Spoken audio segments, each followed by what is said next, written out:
Хвала Аллаху, который сотворил и соразмерил, установил порядок и облегчил путь. Благословение Аллаха и мир нашему пророку, который донес до общины послание своего Господа и довел до совершенства нравственные нормы. А затем: «О тот, кто устремился к знаниям, а не к потехе, проявил искренность, а не равнодушие, выбрал прямоту, а не двусмысленность, знай, Всевышний Аллах почтил своих рабов, даровав им знания, и счастлив тот, кто проявил благодарность и применил его. Как сказано в изречении: «Учитесь столько, сколько вам угодно, но не вознаградит вас Аллах за это до тех пор, пока вы не станете следовать полученным знаниям». И один из таких даров – математика, наука, которая не терпит заточения в стенах школьных кабинетов и университетских аудиторий и заставляет возвращаться к ней каждого, кто когда-то ею пренебрег. Здесь ты узнаешь, с дозволения Всевышнего, как с помощью простой школьной математики можно легко идентифицировать, а значит и сохранить от искажения, атрибут государственной важности – государственный флаг Республики Ингушетия. Я расскажу тебе о более чем 25-летней истории нестыковок и разногласий в описании, понимании и изображении нашего флага. Знай, флаг Республики Ингушетия состоит из геометрических фигур, а значит, должен быть легко воспроизводим с помощью циркуля и линейки. Использование в описании государственного флага ненаучных бытовых понятий вместо общепринятых математических терминов приводит и привело к большой путанице. Приступая к данному исследованию, я спрашиваю тебя, какая из картинок представляет флаг Республики Ингушетия?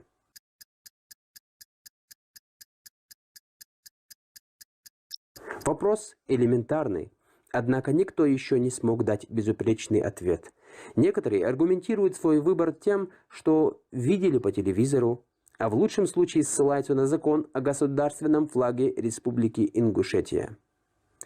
Этот аргумент мы и возьмем в рассмотрение. Опираться будем на обе версии упомянутого закона, уделяя большее внимание закону 99, поскольку в нем описание нынешнего флага.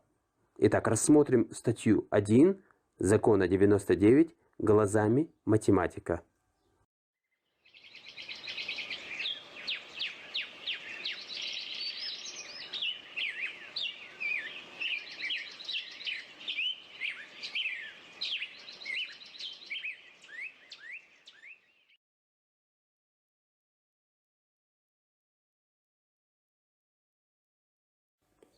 Найди отличия. Так называлась игра нашего детства, в которой предлагалось найти все отличия в двух картинках, причем сделать это быстрее других. И я прошу тебя, мой дорогой друг, не спеша на этот раз сыграть еще одну игру, которая называться будет уже по-другому. Найди исключения. На рисунке представлены государственные флаги 208 стран мира. Почти все они имеют одинаковую геометрическую форму. Найди исключения.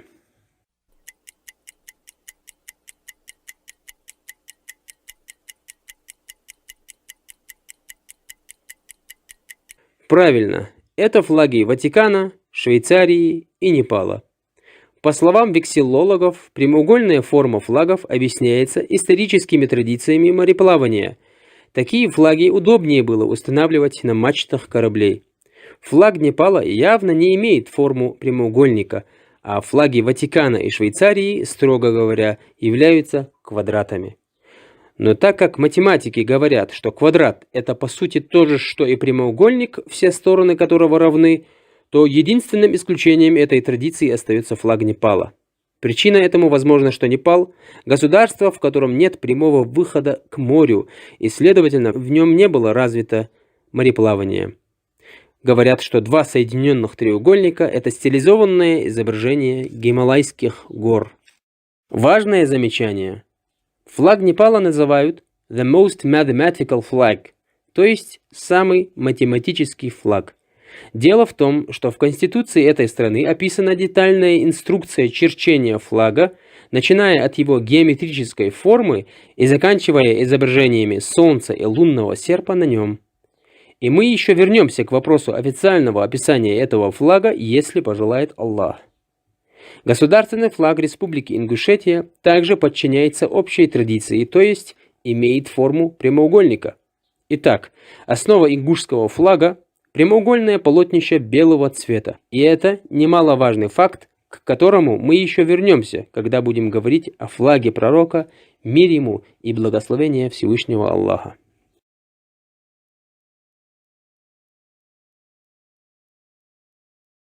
Маршал Душуга Мехкой. Каковы пропорции ингушского флага? Обратимся к закону 99. Отношение ширины флага к его длине 2 к 3. Запишем это отношение в виде пропорции. Или в более удобном виде. Найдем частные чисел 2 и 3.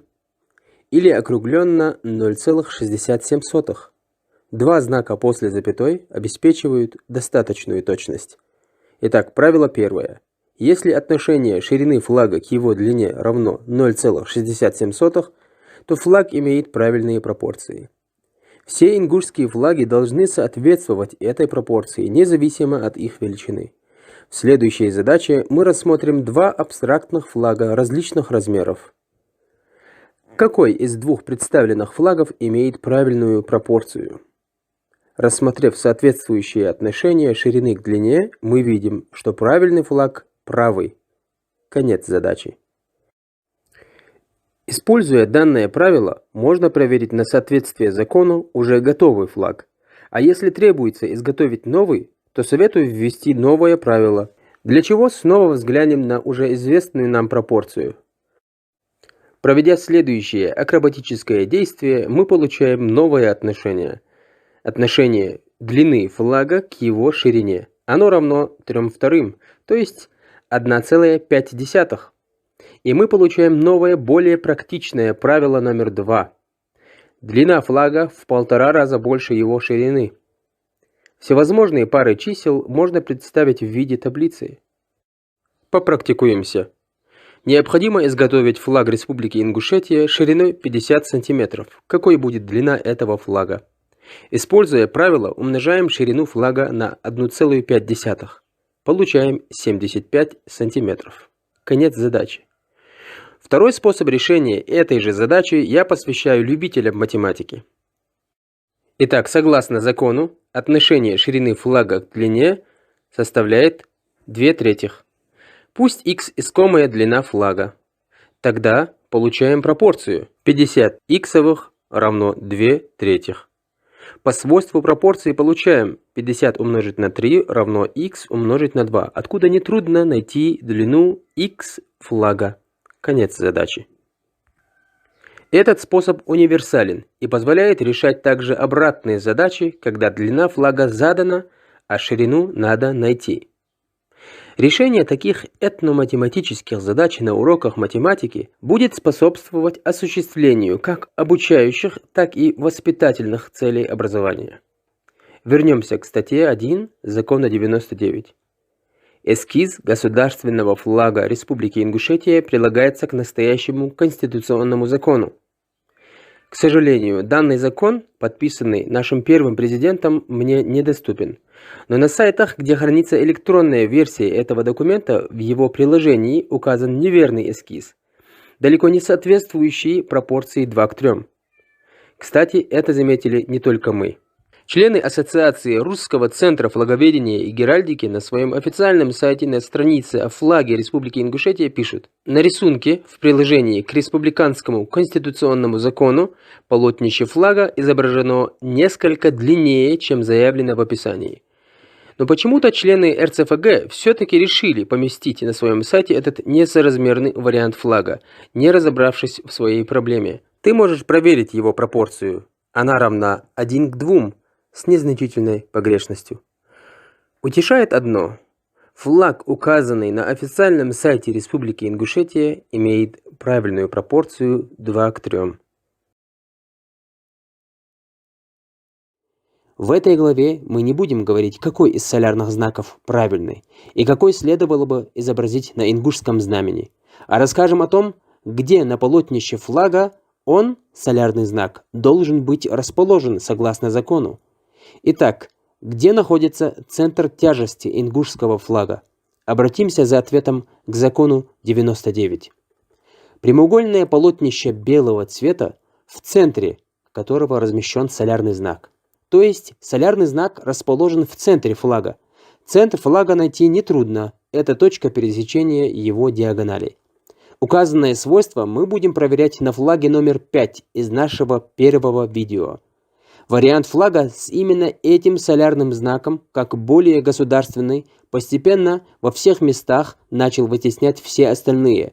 И как единственный, по мнению наших уважаемых чиновников, правильный вариант занимает за их спинами теперь почетное место. И заметно, что этот вариант флага становится все более популярным среди доброго населения нашей маленькой республики. Итак, приступим. На рисунке видно, что центр солярного знака смещен вниз относительно центра флага. В то же время в законе 99 нет какой-либо информации, которая позволяла бы определить величину этого смещения. В этом несоответствии нарушение закона. Причина, по которой солярный знак был смещен вниз, становится очевидной, если поместить его действительно в центре, как сказано в законе. Выглядит это не очень эстетично, и такой вариант не подходит. Но тогда остается только согласиться с необходимостью внесения упомянутой поправки в закон. Теперь проверим расположение солярного знака на эскизе. Знак смещен не только вниз, но и влево.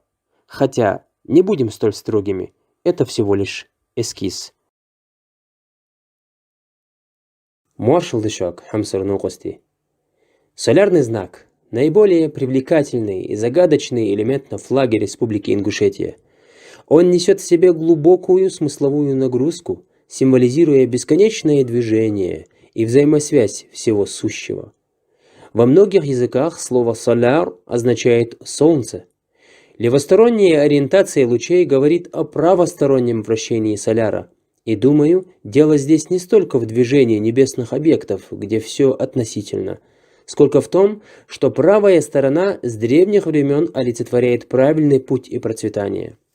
Правое вращение солярного знака означает благоденствие и мир и подразумевает стремление ингушского народа к постижению счастья в обоих мирах. Данная аллегория находит отражение в Божьем Писании, словах его пророка и обычаях народов мира. Всевышний Аллах, упомянув о воздаянии для своих праведных рабов, называет их людьми правой стороны. Одни будут по правую сторону. Кто же будет по правую сторону? Это для тех, кто по правую сторону. Таковы люди правой стороны. Пророк, да благословит его Аллах и приветствует, сказал: «Пусть каждый из вас ест только правой рукой, ибо поистине шайтан ест левой рукой». И хадисов со схожим смыслом большое количество. А примером народных фраз могут служить такие, как «заложить правую руку», то есть дать слово, обещать, или «обратить на правый путь» и другие. Естественно, левостороннее вращение соляра будет символизировать противоположный, отрицательный смысл.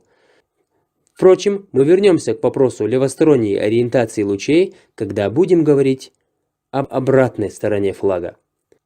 Далее, солярный знак – это стилизация кругового бесконечного вращения объектов мира. Солярный знак – это логотип Вселенной, изображение которого должно указывать на его непрерывную динамику, исключающую статичное состояние. В представленном многообразии солярных знаков можно заметить, что каждый из них в той или иной степени указывает на его непрерывное вращение. Кроме одного, который неподвижен. Найди его.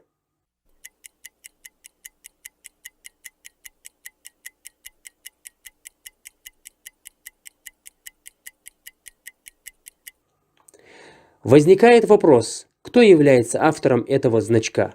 Не спеши называть чье-либо имя.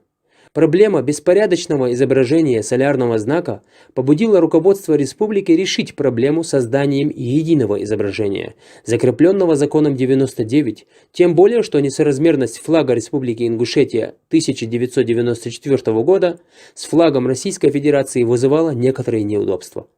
Решение это только усугубило проблему. Никто из тех, кто изначально имел отношение к разработке флага, не имеют никакого отношения к этому значку. Я говорю, деформация лучей осуществлена третьим лицом, мастером графического дизайна. Это мое мнение, и прошу тебя, мой уважаемый друг, доказать обратное. И Всевышний Аллах знает лучше.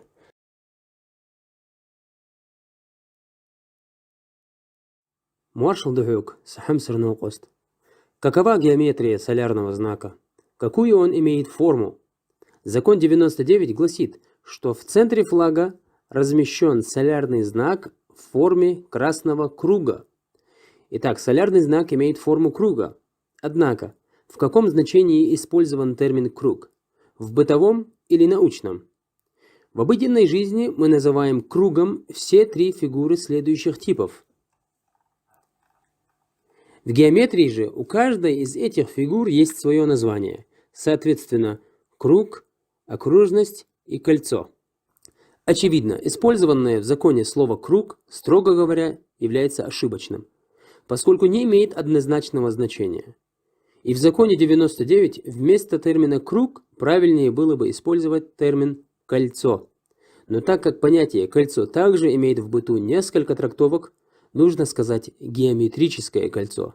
Геометрическое кольцо – это часть плоскости, ограниченная двумя окружностями, внутренней и внешней, имеющими, соответственно, внутренние и внешние радиусы. Но я думаю, что изменить закон на фразу «расположен солярный знак в форме геометрического кольца» также не есть хорошая идея, так как не стоит загружать текст закона научными математическими терминами, недоступными пониманию рядового гражданина, а просто указать пошаговую инструкцию построения солярного знака. Именно это было сделано в Конституции Непала, как мы писали ранее. Через несколько серий мы предложим свой проект инструкции черчения солярного знака при помощи и с дозволения Всевышнего Аллаха.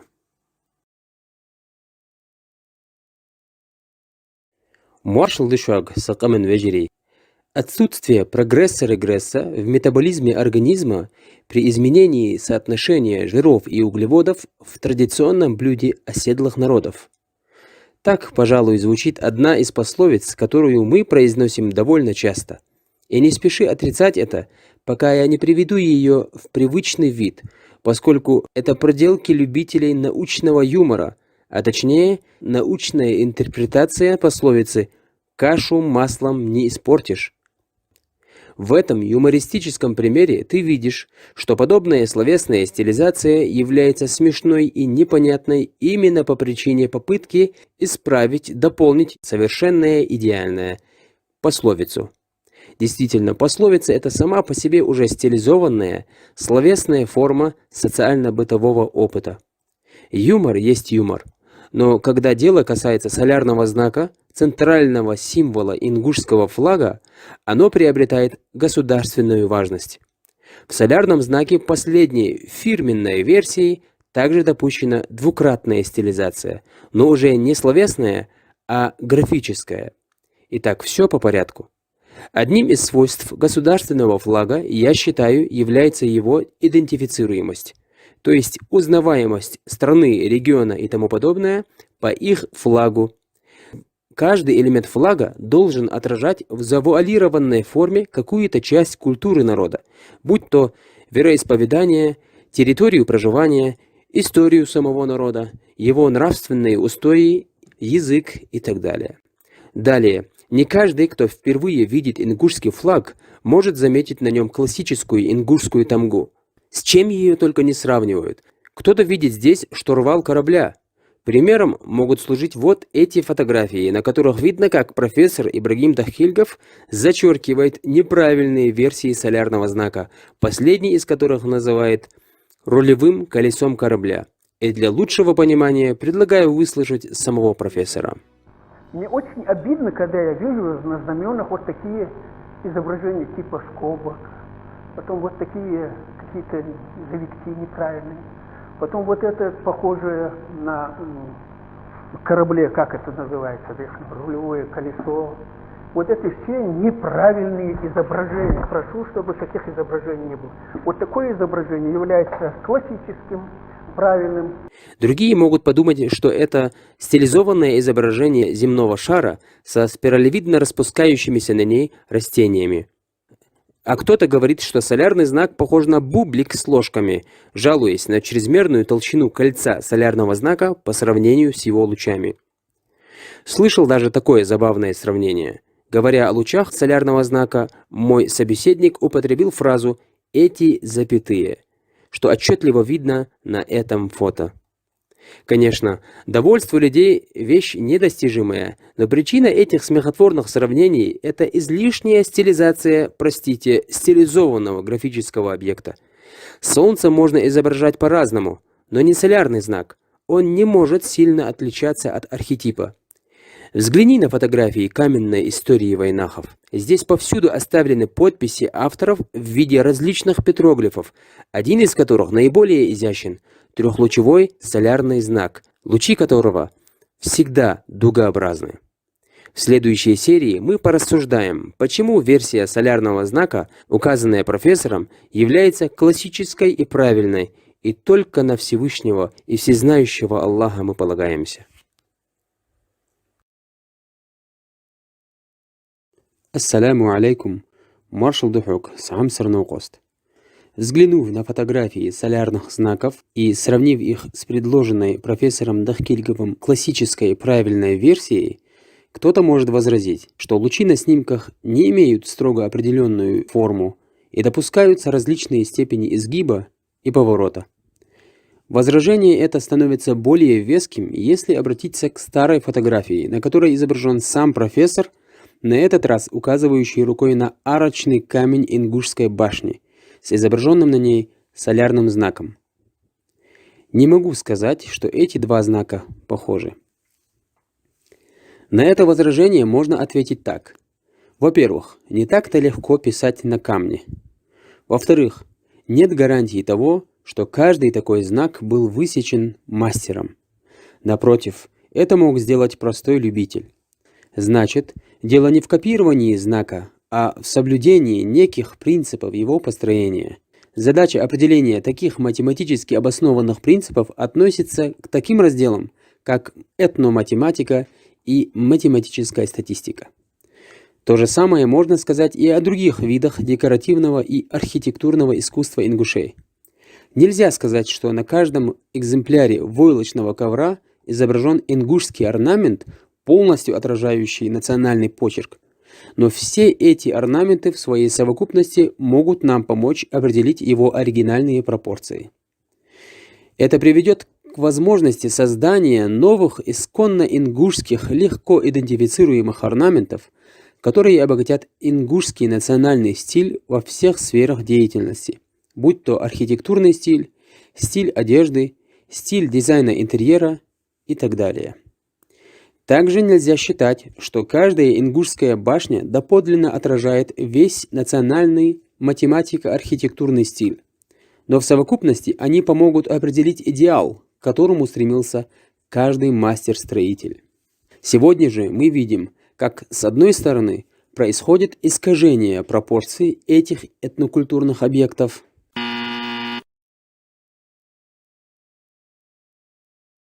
с другой стороны их подмена. А в лучшем случае они используются просто в готовом нетронутом виде. Да, последние три орнамента остались нетронутыми, и видно, что они не особо вписываются в интерьер и нуждаются в модернизации, поскольку войлочный ковер – это войлочный ковер, а архитектура и кухонная утварь – это совсем другое дело. Теперь, после того, как мы обратили твое внимание на эту тему, предлагаю вернуться к фотографиям и посмотреть, не узнаешь ли ты места, где сделаны эти снимки.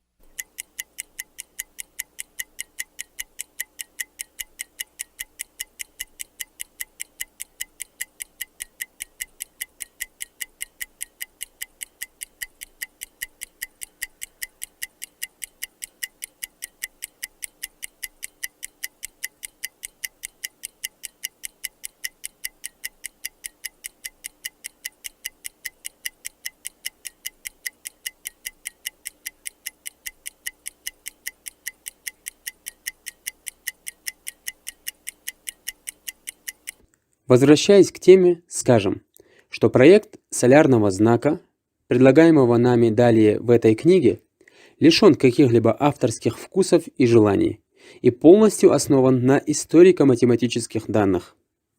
Что же касается нашего горе-значка, то вопреки всему, что я писал ранее, считаю, что данная форма вполне приемлема, так как ее отличает изящность и фирменность. Этот знак имеет полное право на жизнь и использование, но только наряду с этими тоже неплохими вариациями. Ведь государственный флаг – это дело серьезное. Тут перевес должен быть на стороне историзма, и фирменные коррективы дизайнеров, нарушающие сакраментальную суть объекта, неуместны. Ассаляму алейкум. Маршал Дышуак, Сахамсар Новости. Графологи претендуют на способность описать индивидуальные качества личности человека по его почерку. А вот мастера каллиграфии в Японии считали, что характер художника полностью проявляется в том, как он чертит энсо. Энсо – каллиграфический символ, означающий истинную природу, облик реальности, совершенное просветление и тому подобное. Этот знак известен в народе еще как незавершенный круг. Ты можешь возразить, сказав, что согласно 5-й серии данного фильма, это не круг. Я отвечу, что слово «круг» здесь имеет бытовой смысл. Это во-первых. А во-вторых, указана недвусмысленная инструкция его черчения. Так что с черчением этого японского незавершенного круга у тебя не возникнет никаких проблем. К сожалению, то же самое нельзя сказать об ингушском незавершенном круге. Именно такую фигуру требует начертить наш закон. Солярный знак с отходящими от него 3 лучами, каждый из которых оканчивается незавершенным кругом. Возникает вопрос, что мы будем понимать здесь под незавершенным кругом? Ведь такого термина в математике не существует. И если бы меня попросили нарисовать геометрическую фигуру, наиболее адекватную этому, так сказать, термину, я бы сначала подумал, что если круг – это всем известная фигура, то незавершенный круг – это вроде как почти круг, и начертил бы 2 варианта – сектор и сегмент. Но вряд ли вот эту закручивающуюся к центру спиралевидную фигуру, именующуюся в законе незавершенным кругом. Нужно отметить, этот доселе неизвестный геометрии, так сказать, термин «незавершенный круг» упоминается в законе 3 раза, как будто читателю хорошо известно о его значении. Проблема данного, так сказать, термина составляла еще полбеды, когда наш незавершенный круг, как я покажу в следующей главе, незаметно для всех стал почему-то называться полукругом. Или нет, сначала он был полукругом, а потом стал незавершенным кругом. Или, короче говоря, в этой игре слов все запутано. Начнем все сначала. Обратимся к закону 94. Стоит отметить, что сначала на флаге 1994 года лучи имели дугообразную форму, что было более-менее понятно. Солярный знак с отходящими от него 3 дугообразными лучами. Затем, чуть далее, при указании численных характеристик лучей употребляется уже слово «полукруг». Каждый из 3 лучей солярного круга представляет собой полукруг. Как видно, дугообразный луч солярного знака назван полукругом. Но постой, ведь полукруг в математике – это всем известная фигура. Ну да ладно. Затем полукруг превратился в уже известный тебе незавершенный круг, который теперь по закону должен находиться на концах лучей. Таким образом, использование несуществующего понятия как незавершенный круг, необоснованная подмена таких одноклассовых терминов, как дуга и полукруг, и последующая игра слов привела к большим разночтениям в понимании и изображении нашего флага, о которых мы поговорим еще подробнее в следующих главах.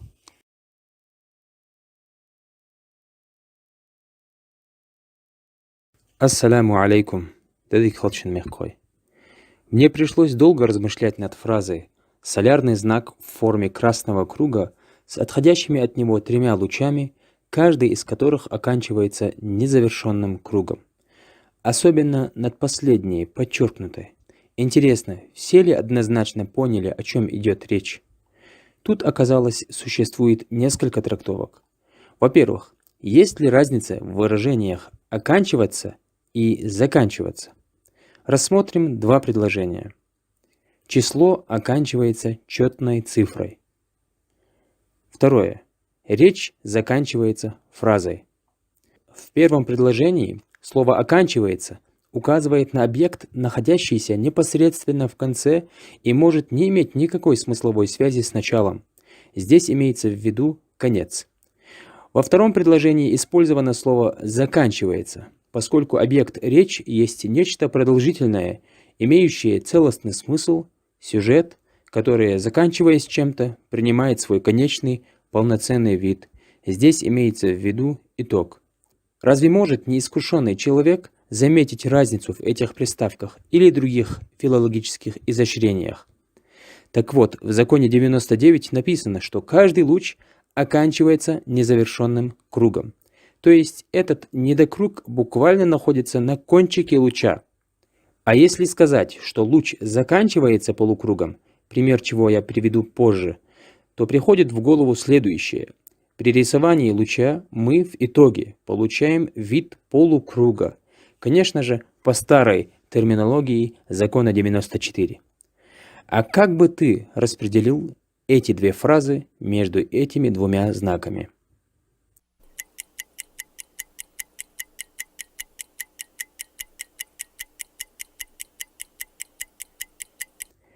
Кстати, это второй по популярности солярный знак, и именно он изображен на именной странице в Википедии. И если Википедию может редактировать каждый, то никак нельзя изменить флаг, находящийся на сайте Государственного геральдического реестра под номером 152. Ведь здесь изображен именно этот вариант, в то время как за спиной главы республики совсем иной. Вынужден сказать, что все эти нестыковки, противоречия и разночтения окончательно запутали даже тех, кто несет ответственность за соблюдение закона о государственном флаге Республики Ингушетия. Другое распространенное нарушение, которое я замечаю довольно часто, когда, например, изображение государственного флага Республики Ингушетия не соответствует его официальному описанию. Вот обратите внимание на солярный знак, да, помещенный на государственном флаге Республики Ингушетия.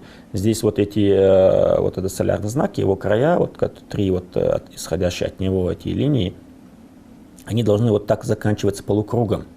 А во многих местах я наблюдаю, когда этот солярный знак изображается совсем по-другому, там в виде каких-то кривых, каких-то непонятных линий и так далее. Это недопустимо, это является нарушением закона, во-первых. Во-вторых, это свидетельствует о неуважении к своим государственным символам. Нельзя винить не математика в математических ошибках предшественников. Но ради общей пользы замечу, что в словах уважаемого Аюпа Гагиева есть два несоответствия букве закона. Во-первых, лучи оканчиваются, а во-вторых, они оканчиваются незавершенным кругом. А смысл слов «заканчиваться полукругом» мы уже разобрали выше.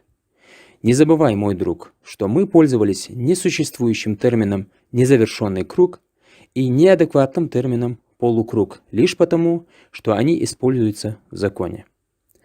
Возвращаясь к словам Аюпа Гагиева, заметим, что есть еще одна обидная фраза насчет каких-то кривых непонятных линий.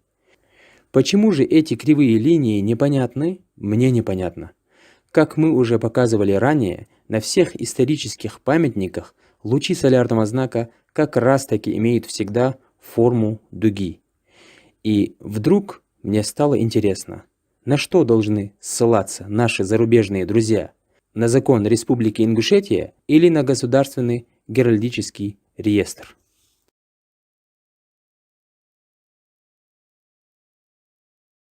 Ассаляму алейкум. Маршал Дышак, новости. Теперь займемся более детальным исследованием наших фирменных лучей. Вопрос на засыпку. Какой из этих солярных знаков соответствует закону 99?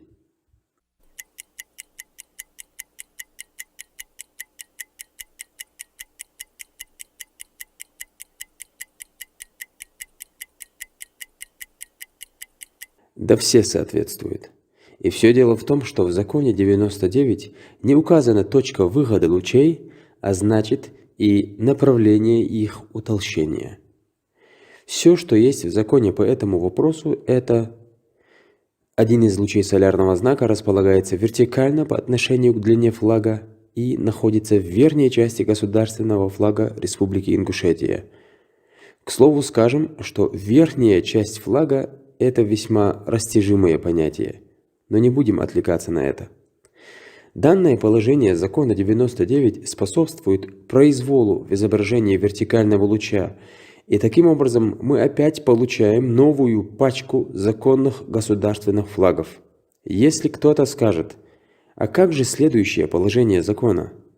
Расстояние между верхней точкой незавершенного круга на конце лучей и внешним кругом солярного знака составляет 1/9 ширины флага, то мы ответим, что это никак не облегчает участь этих лучей, поскольку этот параметр контролируется внешней концентрической окружностью. В каждом примере я опустил рассмотрение двух оставшихся лучей, так как их начертание зависит от положения первого луча, и в законе 99 по этому поводу сказано: лучи располагаются равномерно по всей окружности солярного знака и направлены против движения часовой стрелки. Но и тут есть определенная недосказанность. Например, как я должен определить равномерность расположения лучей? На глаз? Равномерность эту можно создать только с помощью математических построений внутри окружности. Но ведь это нужно уметь. И, наконец, ультрасовременный кто-то может возразить, что можно обойтись без этих математических навыков, так как эти построения можно выполнить с помощью компьютера. Это похоже на утверждение ненужности инструкции черчения флага, дескать, в связи с переходом всего и вся на электронно-цифровую форму. В ответ на это скажем, что при первоначальном создании чертежа, будь то на бумаге или в электронной версии, в любом случае необходим алгоритм инструкция черчения. Созданный таким образом знак станет эталоном для всех, кто не разбирается в чертежах. Во-вторых, примером для нас в этом вопросе служат более развитые страны, которые мы рассматривали ранее, и в конституциях которых прописана эта самая инструкция. В-третьих, мы еще обсудим данный вопрос в главе 3 лишней, в которой расскажем, как специалисты вексиллологии мирового уровня пришли в недоумение при попытке начертить ингушский флаг по его так называемому описанию. В-четвертых, одна из целей данной книги – ввести единую инструкцию черчения флага Ингушетии и сделать ее, инструкцию, общедоступной. Нужно добиться того, чтобы каждый школьник, владеющий циркулем и линейкой, мог бы построить национальный флаг, и чтобы чертежи каждого из них были идентичны, как идентичен сам ингушский народ. Ассаламу алейк. Маршал Духук. Сахам Сурнокост. Очередной каверзный вопрос. Сколько центров у незавершенного круга? В изображении солярного знака, которое мы используем, этот недокруг явно имеет 2 центра. А это означает, что он имеет 2 кривизны и 2 радиуса, соответствующих им. Так какой же из радиусов имеется в виду в следующем абзаце закона 99? Радиус незавершенного круга на конце лучей солярного знака составляет 1/25 ширины флага. Однако, я встретил один вариант изображения солярного знака, автор которого решил помочь закону 99 и уединил центр этого недокруга. На данном фото наш недокруг, точнее уже круг, действительно имеет только один центр. Странно, но этот вариант солярного знака встречается крайне редко. Он не очень похож на рассматриваемый нами вариант с официального сайта Республики Ингушетия. Кстати, учитывая наши тезисы в предыдущей главе о направлении утолщения лучей солярного знака, к этому варианту мы добавим еще пару знаков. Какой из них тебе нравится больше? Теперь к этому знаку у меня вопрос. Где в законе указано положение единственного центра этого круга на конце луча? Ответ – да нигде. точно так же, как не указана точка сопряжения луча с дугой этого круга. Но постой, какого круга? Разве закон не гласит, что это незавершенный круг? Определяйте значение слов, и вы избавите мир от половины заблуждений. Ассаляму алейкум. Салам вашу душак мягкой. Возможно, солярный знак, который мы обсуждали в предыдущей серии, не встречается часто потому, что он не особо красивый. А какой же красивый? А тот, что стоит за спиной главы Ингушетии. От рассмотренных нами солярных знаков класса «фирменные» этот отличается своей не особо вертикальностью лучей. Изгиб луча, на который нет никакого указания в законе 99, здесь начинается заранее, еще до того, как появляется незавершенный круг. И опять же позволю себе заметить, что это очень даже завершенный и неплохой себе кружок. Возможно, этот вариант появился в попытке совместить дугообразность старых лучей с шишковидным завершением новых. Так или иначе, в этом снова нарушение закона, и, строго говоря, за спиной главы Ингушетии сейчас находится не флаг Республики Ингушетия. Ассаляму алейкум, маршал Халчан Мягкой. Нарушение цветовых соответствий электрических проводов может привести к пожару. А вот неоднозначное восприятие цветов государственного флага может привести к войне не с той страной. Шутка. Румыния и Чад – два интересных примера стран, флаги которых почти невозможно различить. И я предлагаю провести следующий тур игры «Найди отличие». На этот раз это всего лишь единственное отличие. Время пошло.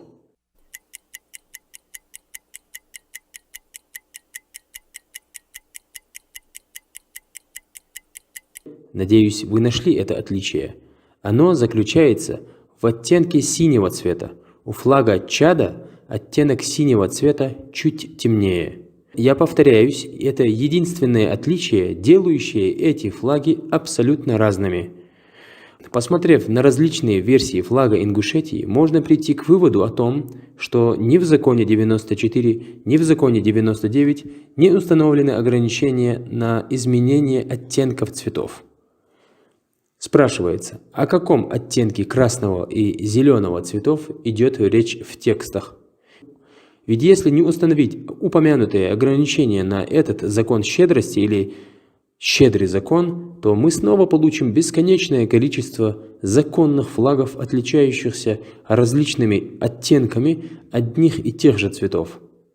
Скоро в этой нашей книге мы предложим вариант решения этой проблемы и помощь только от Всевышнего Аллаха. Ассаляму алейкум, сынокости. Государственный флаг Ингушетии обсуждался не только в русскоязычной паутине. Существуют целые ассоциации энтузиастов, исследователей, которые занимаются сбором, классификацией и анализом всех флагов, которые им только доступны. И наш флаг не стал исключением. Наиболее интересен сайт The Flags of World. Ссылка под видео. Я приведу наиболее интересные цитаты из переписки вексилологов, которые пришли в недоумение при попытке начертить наш флаг. Это послужит дополнительным подтверждением всех наших и без того ясных тезисов. Итак, закон не определяет общий размер эмблемы, что в свою очередь дало бы нам разумное представление об угле, под которым лучи соединяются с кругом. Мы должны сделать вывод, что существуют разные фактические версии флага ингушей, и эти фактические версии фактически используются официально. В тексте закона 1999 года упоминается о красном круге и не используются известные слова «пурпурный» или «червленый», которые обозначают темно-красный цвет и используются в юридическом описании флагов Москвы, Чувашии и немногих других. К сожалению, больше вопросов, чем ответов. Я просто могу сказать, что есть не только одна спецификация солярного знака, но и разные с разных дат. Следуя строительным деталям флага, включая солярный знак, как предписано в законе, я попытался его реконструировать. Проблема здесь в том, что никакие сопутствующие иллюстрации законов построения, если они есть, неизвестны, и я не знаю, включают ли эти изображения точные детали чертежа. Не все изображения ясны, но некоторые ясно показывают, по крайней мере для меня, лучи как прямую линию, а вершина лучей не кажется полукругом, как предписано законом, или, по крайней мере, очень странным полукругом. Недавно я получил от парламента Республики Ингушетия документ, который, как представляется, является официальным приложением к закону от 11 июля 1999 года.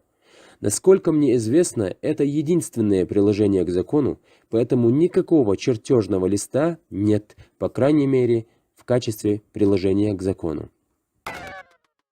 Это изображение отличается от описания в законе, но это официальное изображение, специально напечатанное в парламенте Республики Ингушетия. В России главное изображение, а не описание. Но главное – форма элементов в солярном знаке. Они должны быть такими, как на этом изображении. И, наконец, последняя цитата, которая должна послужить идеей и темой нашей следующей главы.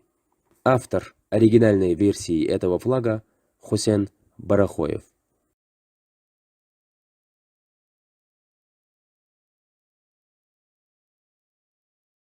Ассаляму алейкум. Маршал Дышак Мягкой.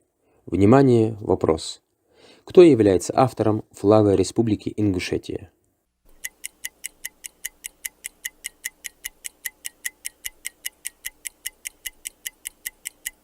По некоторым источникам автором является Хусейн Барахоев.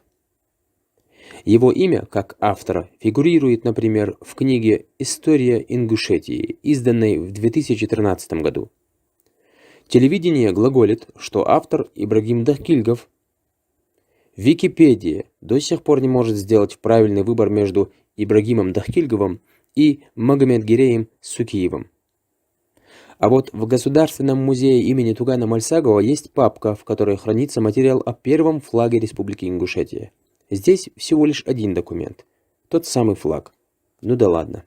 Нас интересует здесь авторство. На этой папке указан уже целый коллектив авторов. 5 человек. Хож Ахмед Имагожев, Руслан Сагов, Магомедгирей Сукиев, Ибрагим Дахкильгов и Хусейн Барахоев. Я привел наиболее популярные ответы на поставленный вопрос, и это далеко не полный список авторов. 4 июня 1993 года газета «Сердало» представила Хусейна Барахоева как автора флага.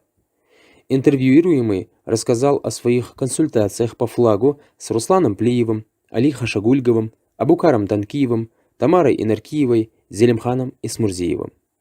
Обрати внимание, что все эти имена отличаются от тех, что на папке в музее. Много вопросов. Интересно, сколько человек принимало участие в создании флага? Имеет ли отношение к флагу Ахмед Арцхоевич Мальсагов, если именно он впервые додумался изобразить солярный знак в нарт-арцхойском эпосе Вайнахов, вышедшем в 70-м году? Достаточно ли оснований считать автором Ибрагима Дахкильгова, если белый флаг с солярным знаком в центре изображен на его книге «Кук-Единул», изданной в 1976 году? Можно ли считать автором Хож Ахмеда Имагожева, если он изобразил исторический флаг ингушей на своей картине «Абейгу» 90-го года? Или же следует отдать должное Магомедгирею Сукиеву, который, по его словам, непосредственно начертил и предложил проект будущего флага на конкурсе, объявленном в начале 1993 года. Какие еще варианты будущего флага Республики Ингушетия были предложены и кем? Кто входил в состав конкурсной комиссии? Кто составлял протокол? И, наконец, последний нокаутирующий риторический вопрос. Кто является автором нового солярного знака на флаге Республики Ингушетия? Ответ: автор неизвестен. Никто из перечисленных лиц не претендует на его авторство. Мы уже говорили об этом в 4 главе. И, откровенно говоря, меня удивляет реакция, точнее отсутствие какой-либо реакции власти и общества на этот беспорядок в вопросе государственного символа. К сожалению, мы оставляем потомков в неразберихе, конец которой может положить лишь ностальгическая беседа всех участников процесса создания флага, итог которого – утверждение на все времена автора или коллектива авторов флага Республики Ингушетия. Дал эту бахувы. Бисмиллахир-рахманир-рахим. Маршал Душак Мехкой. 4 июня 1992 года, на момент образования Республики Ингушетия, государственный флаг Российской Федерации имел пропорцию 1 к 2. 13 мая 1994 года у Республики Ингушетия появляется свой флаг, соответствующий пропорциям российского флага, то есть тоже 1 к 2. Кавычки стоят неспроста. Видимо, 153 дней было недостаточно, чтобы новость об изменениях государственного флага Российской Федерации успела обойти страну. Действительно, 11 декабря 1993 года был введен новый стандарт соотношения сторон флага Российской Федерации – 2 к 3. Тогда эти изменения флага Российской Федерации не повлияли на устройство флага Республики Ингушетия. Эта несоразмерность флагов причиняла определенные неудобства. Нужен был повод, чтобы сделать флаг Республики Ингушетия соразмерным флагу Российской Федерации. Таким поводом, думаю, послужило введение 1 января 1999 года ГОСТа – флаг Государственной Российской Федерации, общие технические условия. И уже через несколько месяцев, то есть 11 июля, флаг Республики Ингушетия претерпевает те изменения, которые мы видим сегодня. Соотношение его сторон теперь такое же – 2 к 3. Заодно решили подкорректировать солярный знак, таинственного автора которого мы не можем до сих пор определить. В 2019 году газета «Сердало» праздновала тройной юбилей флага Ингушетии. Вот что здесь непонятно. Если флаг был принят 13 мая 1994 года, зачем утверждать в качестве Дня флага дату его редакции 11 июля 1999 года? Ежегодно 13 мая в социальных сетях нас поздравляют с Днем флага Ингушетии, а потом 11 июля делают то же самое. Утешает одно – исполнение желания крокодила Гены из мультфильма.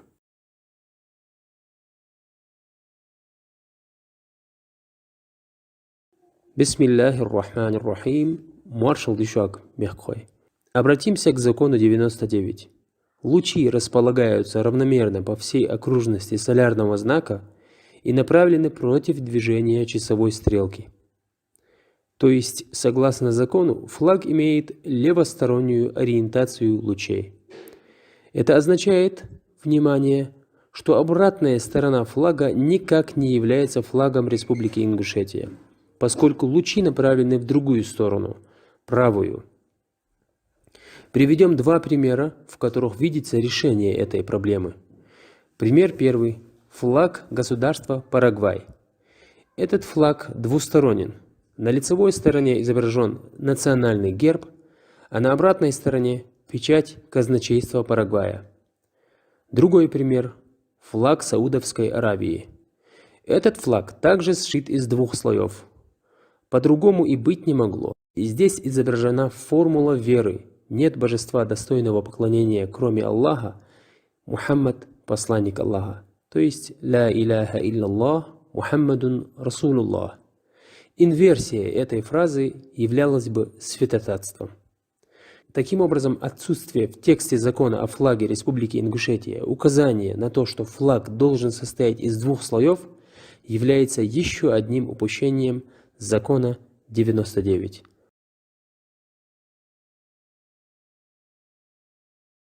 Бисмиллахир-рахманир-рахим. Салам маршал Душак Хамсар Мехкой. В предыдущих 17 главах нашей книги мы привели более чем достаточно доказательств невозможности ответа на вопрос, что есть флаг Ингушетии. Мы показали, как некорректные понятия в тексте закона увеличили число ингушских флагов и устремили их количество к бесконечности. Данный факт, казалось, должен был привести к выводу о неизбежности коррекции закона 99 и необходимости реконструкции флага Республики Ингушетия. Изменения неизбежны. И то, что уровень аналитического мышления некоторых недостаточен для понимания наших математических выводов, никак их не оправдывает. Пусть соберут компетентных людей и проверяют правильность всех наших тезисов. Мы ответим за каждый из них. Изменения неизбежны, и ведущие страны, флаги которых менялись многократно, тому яркий пример. Посмотри, как менялись флаги различных стран.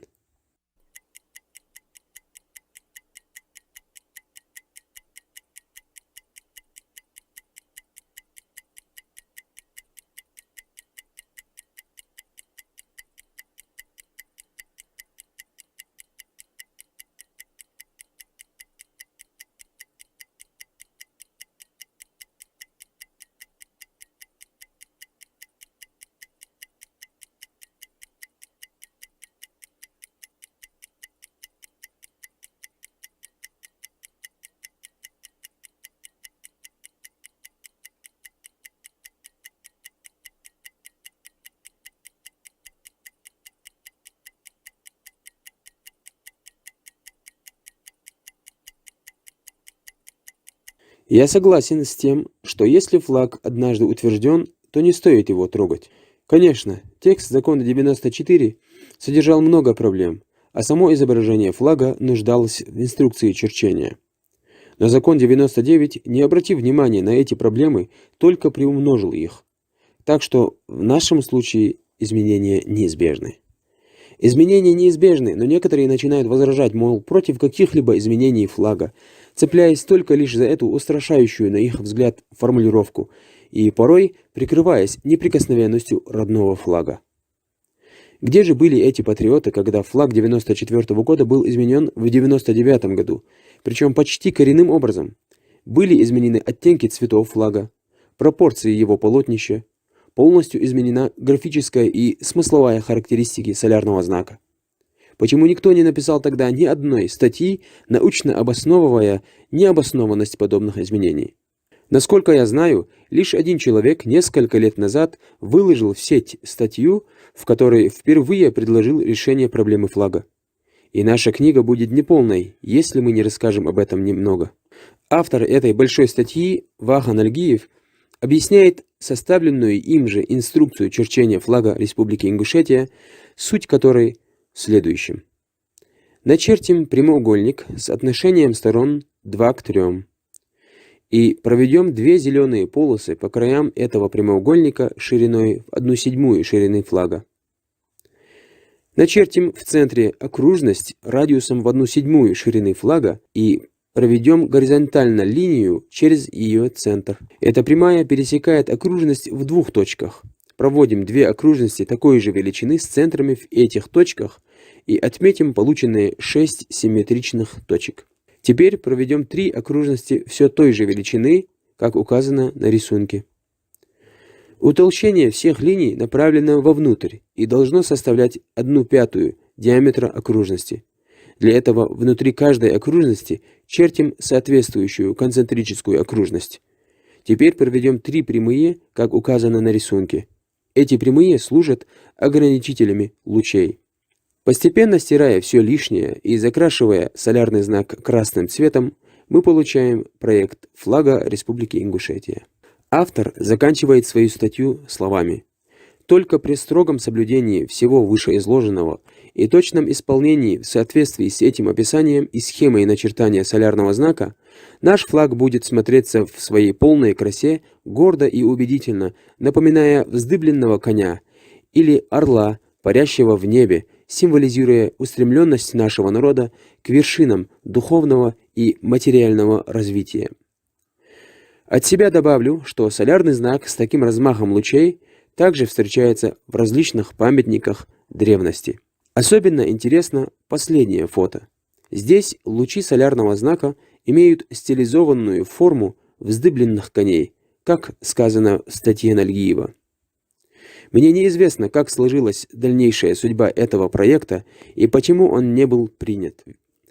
Далее, относительно недавно появился еще один способ черчения солярного знака, который мне прислал сам автор Аслан Мальсагов в виде анимации.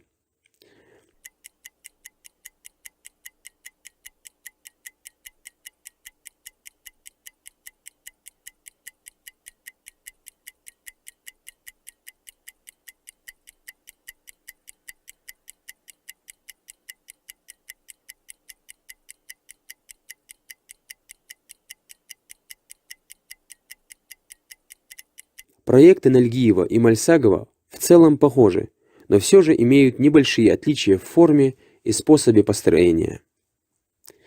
Итак, изменения неизбежны, и пусть не отвлекают нас те, кто ленится всякой беготни и бумажной волокиты, и которым удобнее жить в комфортном беспорядке, нежели все исправить.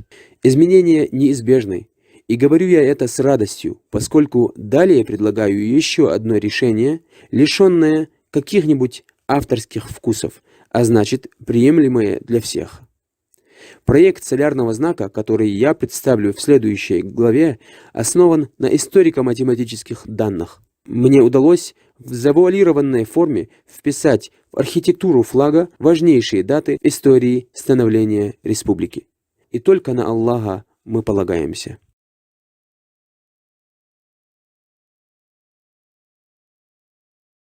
Бисмиллахи р-Рахмани р-Рахим. Маршал Духуга, Сенокост. Эту главу отличает абсолютная новизна содержания и уникальность обсуждаемых идей. Поэтому, мой уважаемый друг, послушай с максимальной концентрацией. Во-первых, я решил вернуть классические дугообразные лучи солярного знака, изображенного на первом флаге Республики Ингушетия. Во-вторых, я составил инструкцию и алгоритм его черчения, немного изменив его габариты и подогнав их по определенному алгоритму к важным историческим датам нашей истории. В-третьих, я закрепил за солярным знаком однозначный оттенок красного цвета, решив тем самым проблему, озвученную в главе 13. Исходные историко-арифметические данные таковы. 23 февраля 1944 года. Депортация ингушей. Суммируя все цифры в этой дате, мы получаем число 25. 26 апреля 1991 года. Принятие закона о реабилитации репрессированных народов. Также суммируем все цифры в этой дате и получаем число 32. И третья, последняя дата, 4 июня 1992 года. Закон об образовании Республики Ингушетия. День Республики Ингушетия. Также суммируем все цифры в этой дате и получаем число 31. Итак, в нашем проекте числа 25, 32, 31 символизируют эти три важнейшие даты и будут использоваться нами при построении солярного знака. Наконец, мой уважаемый друг, сейчас мы с тобой положим начало историческому событию – реконструкции флага Республики Ингушетия. Первый шаг. Строим прямоугольник, длина которого, согласно закону, в 1,5 раза больше его ширины. Второй шаг. Отмечаем точку пересечения диагоналей, то есть центр прямоугольника. Смысл. Точка в геометрии – это абстрактный объект, не имеющий никаких измеримых характеристик. Это единственная неделимая геометрическая фигура. В философии же точка – это конец и начало, небытие и жизнь, застой и движение. 23 февраля 1944 года – это дата, которая прочно вошла в сознание ингушей как последняя попытка врагов уничтожить этот народ и предать его забвению. Таким образом, с одной стороны, эта точка служит центром флага и началом его построения, с другой стороны, символизирует начало возрождения ингушского народа. Третий шаг. Проведем окружность радиусом 1/7 ширины флага. Смысл. Исторический путь от 23 февраля 1944 года до 26 апреля 1991 года эквивалентен расстоянию между числами 25 и 32, то есть 7. Отсюда получаем радиус окружности, равный 1/7 ширины флага, символизирующий исторический период от даты депортации до даты принятия закона о реабилитации. Четвертый шаг. Определим центры будущих лучей солярного знака. Этими центрами послужат 3 точки вершины вписанного равностороннего треугольника. Для нахождения этих точек воспользуемся известными в математике правилами построения. Пятый шаг. Построим 3 окружности диаметром 1/6 ширины флага с центрами в этих точках. Смысл. Исторический путь от 23 февраля 1944 года до 4 июня 1992 года эквивалентен расстоянию между числами 25 и 31, то есть 6. Диаметр каждой окружности символизирует исторический период от даты депортации до даты принятия закона об образовании Республики Ингушетия. Таким образом, лучи солярного знака будут символизировать прошлое, настоящее и будущее ингушского народа. 6 шаг. Увеличиваем ширину всех полос солярного знака на 1/25 ширины флага. Смысл. Ширина всех полос солярного знака равна 1/25, так как число 25 символизировало у нас дату депортации ингушей, а теперь и всю многовековую борьбу ингушского народа против несправедливости за свое выживание и право жить на земле своих предков. Таким образом, мы открыли новую страницу истории нашего народа, но с памятью об этой борьбе, запечатлевшейся в образе красной полосы, которым начерчен солярный знак. 7 шаг. Проведем 3 луча, как показано на рисунке. Эти лучи служат ограничителями дугообразных лучей солярного знака. 8 шаг. Удаляем все лишнее и получаем контур солярного знака. И последний 9 шаг. Раскрашиваем этот контур в красный цвет. В данном случае я использовал оттенок красного цвета в 16-ричном формате. Таким образом, мы завершили построение солярного знака, задав однозначную иллюстрированную инструкцию его черчения. Закрепили за ним однозначный оттенок красного цвета и, что самое главное, наполнили его историческим содержанием. И весьма отрадно, что этот солярный знак в точности совпадает с солярным знаком, изображенным на книге Ибрагима Дахкильгова, с точностью до поворота на пару градусов. И еще отраднее, как легко его воспроизводят мои ученики. И да благословит нас всех Всевышний Аллах. Бисмиллахир-рахманир-рахим. Маршал шаг. Сахам сырмехкой. Теперь, после того, как мы упорядочили вопросы, касающиеся солярного знака, настало время пролить свет на другой, очень важный аспект – горизонтальные полосы и их цветовая гамма.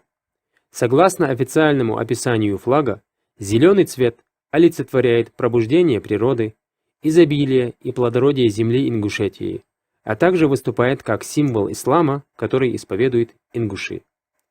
Здесь я сформулирую 2 тезиса, первый из которых будет представлять собой критику, а второй – альтернативу. И я начну с неприятного.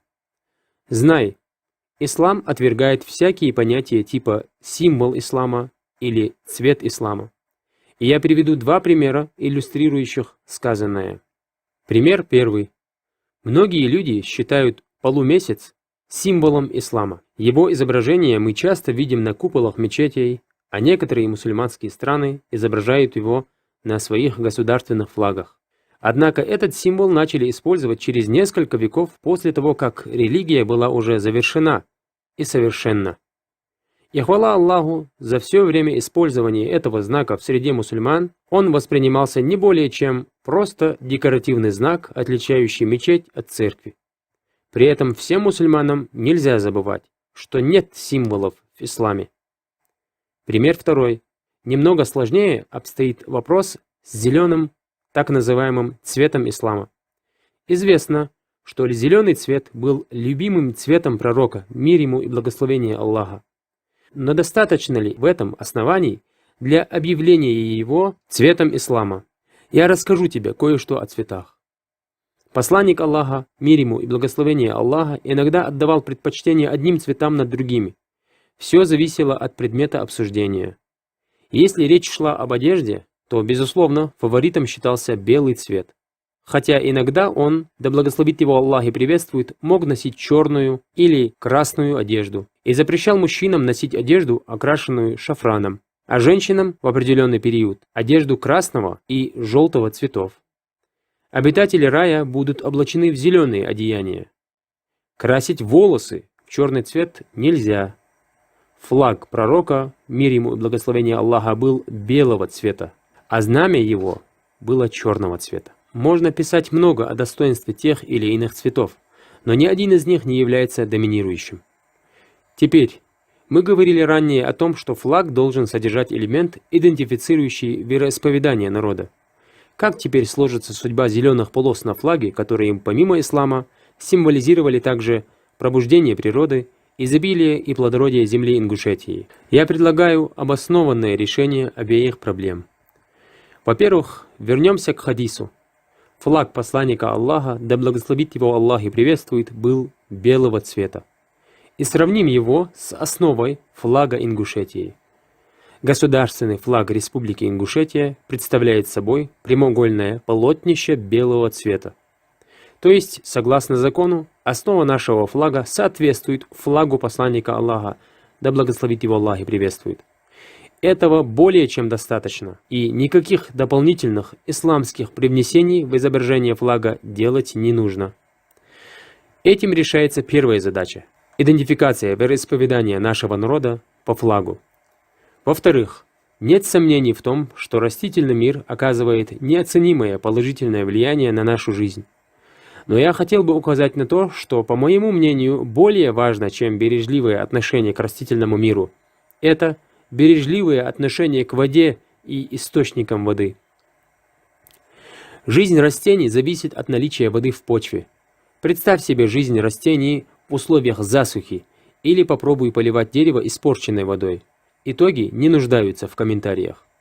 И Всевышний Аллах упоминает пользу воды раньше пользы растительности. Призадумайся над словами Всевышнего. وهو الذي أنزل من السماء ماء فأخرجنا به نبات كل شيء فأخرجنا منه خضرا. А когда дожди прекращаются на долгое время, то не перестают течь реки. وهو الذي مد الأرض وجعل فيها رواسي وأنهارا ومن كل الثمرات جعل فيها زوجين اثنين. Неблагодарность людей по отношению к этим великим дарам, небережливое отношение к водным ресурсам приводит в первую очередь к падению нравов, грехам и, как следствие, наказанию Аллаха. يروا كم أهلكنا من قبلهم من قرن مكناهم في الأرض ما لم نمكن لكم وأرسلنا السماء عليهم مدرارا وجعلنا الأنهار تجري من تحتهم فأهلكناهم بذنوبهم وأنشأنا من بعدهم قرنا آخرين. А в следующей притче ты найдешь себя и решение многих своих проблем. Так не пренебрегай же ею. Наша община подобна народу, который жил в одной долине. Эта долина была окружена высокими горами. На эти горы не сходили чистые и пресные дожди. Эти дожди собирались в реку, которая протекала в этой долине. И народ жил на берегах этой чистой реки. Они пили из этой реки, готовили себе пищу из этой воды и поили ею свой скот. И они пили молоко и ели мясо этой скотины.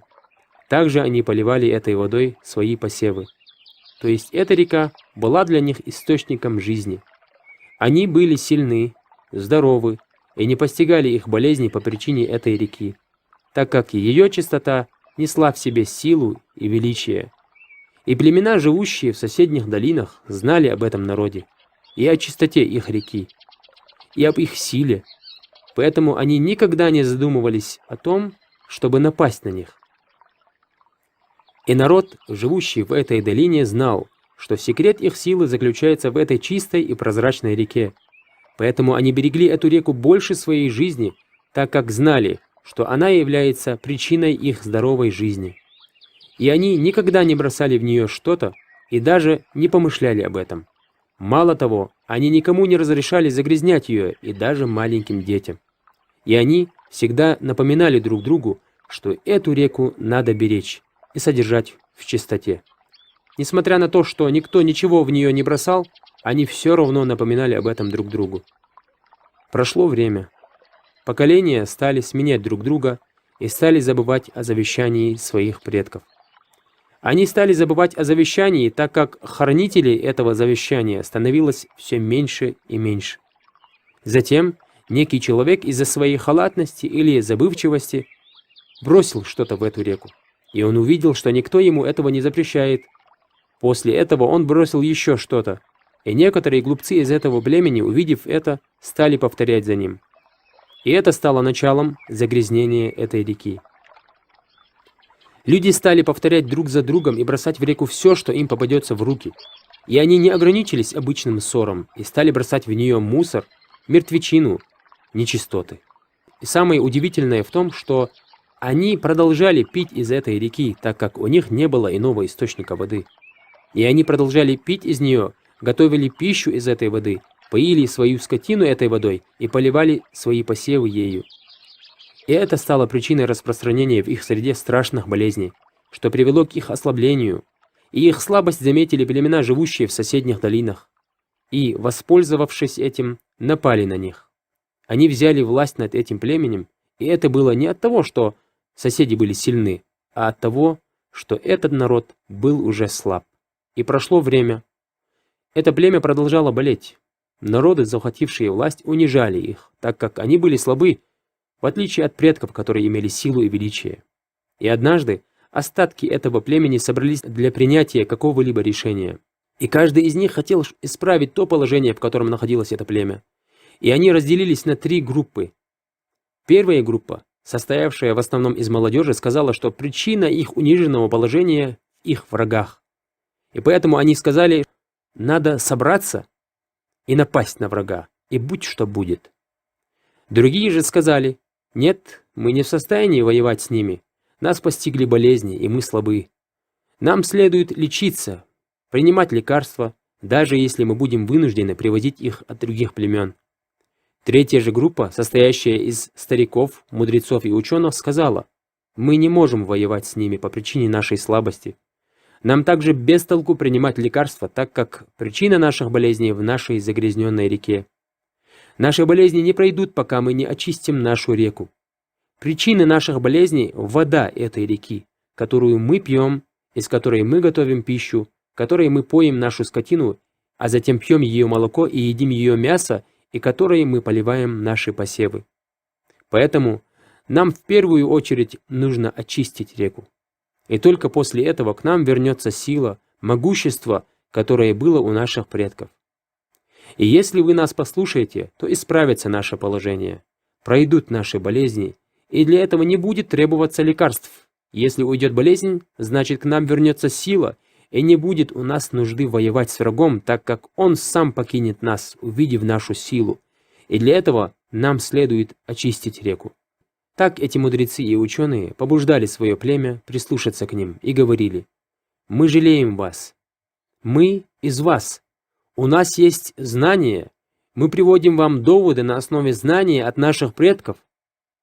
Затем они сказали, «Мы не можем дальше оставаться с вами и должны подняться вверх, в горы, к источникам.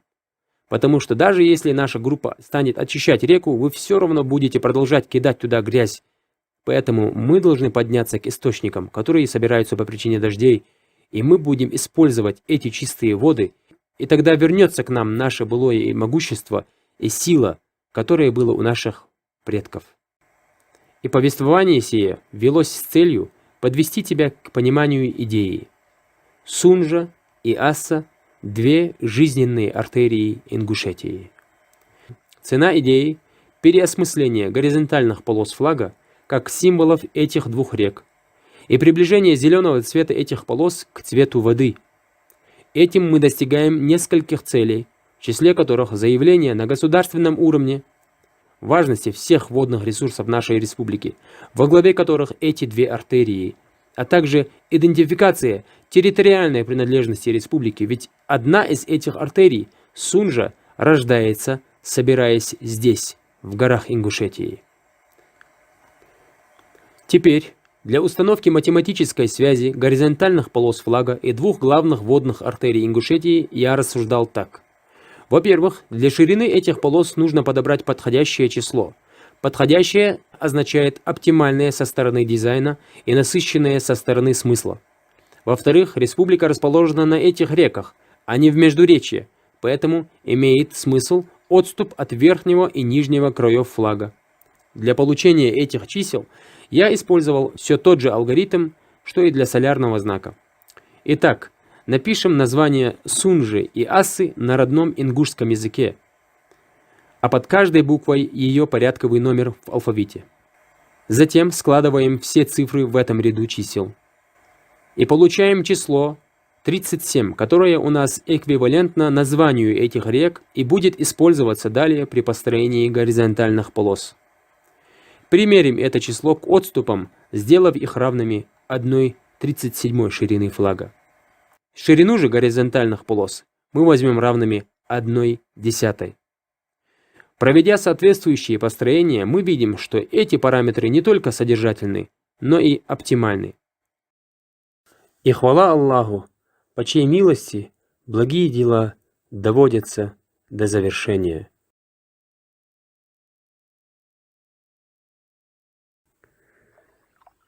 Но те сказали: «Нет, мы поняли, вы работники, вы работаете на тех». И до сегодняшнего дня понял лишь тот, кого Аллах повел по прямому пути.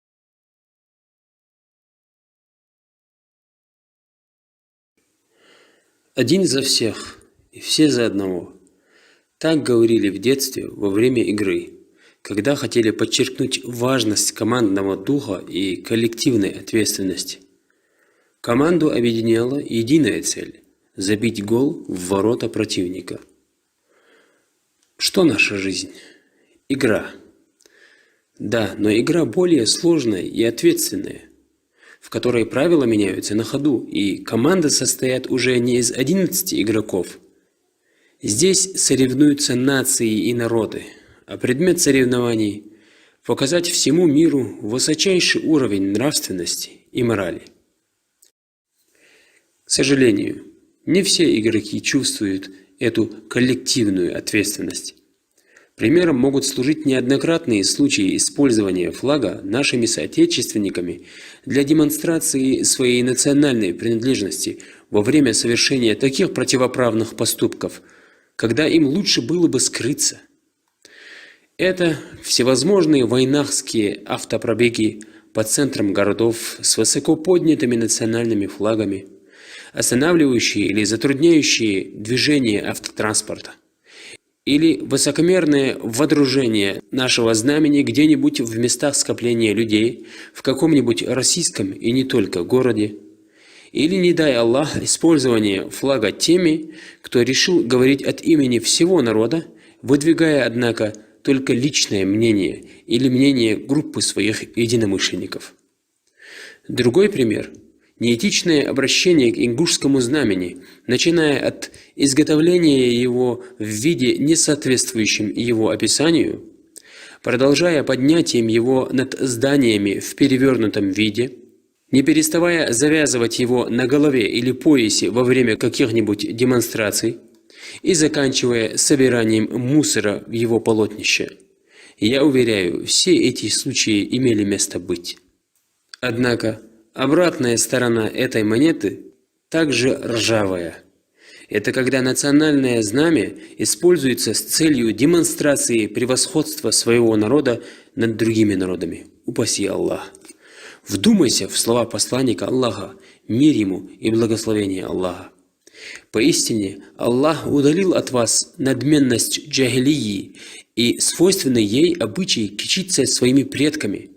Есть только богобоязненный верующий и несчастный грешник. Все люди – дети Адама, а Адам создан из земли. Высокомерие, зависть, самодовольство, показуха, алчность, мания величия. С этими недугами сердца человеку приходится бороться всю жизнь. Причем борьба эта идет с переменным успехом. Причиной их возникновения иногда становятся исторические находки, памятники.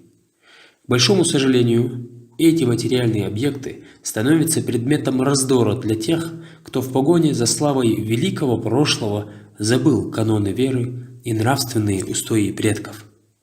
Нередко дело доходит до ненависти и взаимных оскорблений. Нет сомнений, изучение истории народа и идентификация его исторических памятников – само собой разумеющееся научное дело. Тем не менее, оно также должно иметь свои разумные рамки. Нельзя считать всякую закорючку, высеченную предшественниками на камне, великим народным достоянием. Некоторые из них могли быть оставлены просто людьми недалекого ума, и, конечно, эти закорючки не несут никакой смысловой нагрузки, более того, они вульгарны. И что же может довести людей, изображающих такие знаки на государственном флаге, как неслепое подражание? Я имею в виду государственный флаг острова Мэн и, что еще хуже, флаг Сицилии, в центре которых изображен так называемый трискелион, символ в виде 3 бегущих ног, выходящих из одной точки. И прошу прощения у тебя, мой брат, за этот ужасный вид. Конечно, солярный знак, изображенный на флаге Республики Ингушетия, не имеет ничего общего с этим треножником, ни в его графике, ни в его смысле. Но, к большому сожалению, он также стал объектом возвеличивания для тех, кто решил, что какой-то знак может объять всю историю, мораль и мудрость народа. Этот 3-лучевой солярный знак изображен на многих объектах башенной культуры ингушей. И, конечно же, он наш. Но ничто не мешает ему быть также объектом мирового культурного наследия, ведь его находят в различных уголках мира.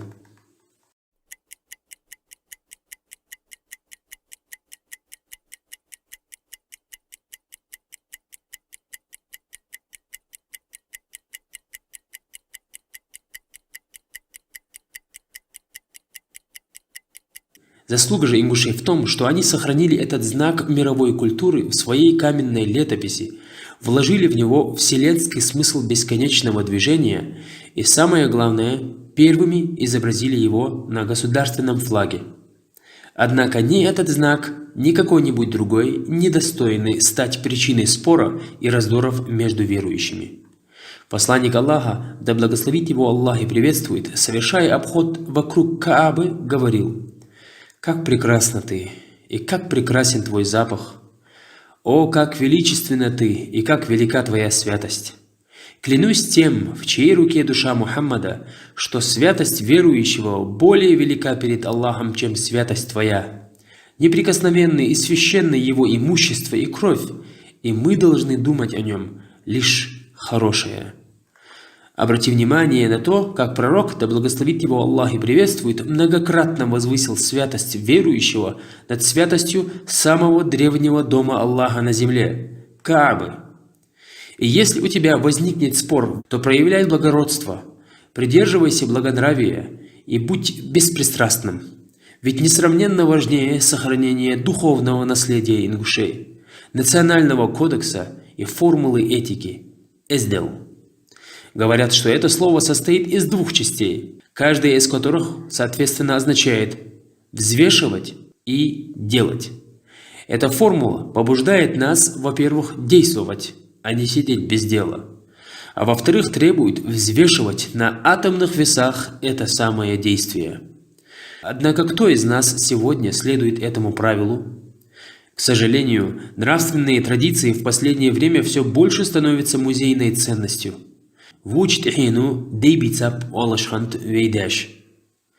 Эздел. Об этом иногда снимают телевизионные передачи, пишут в газетах, и это, конечно, радует, но печалит то, что этот моральный кодекс у наших отцов был образом жизни, а не просто теорией, и именно по нему можно было легко идентифицировать истинного ингуша. И если я попрошу тебя кратко раскрыть смысл термина «эздел», ты, конечно, скажешь «хозоулок». И очень похоже на правду, что это один из арабизмов, вошедших в ингушский язык.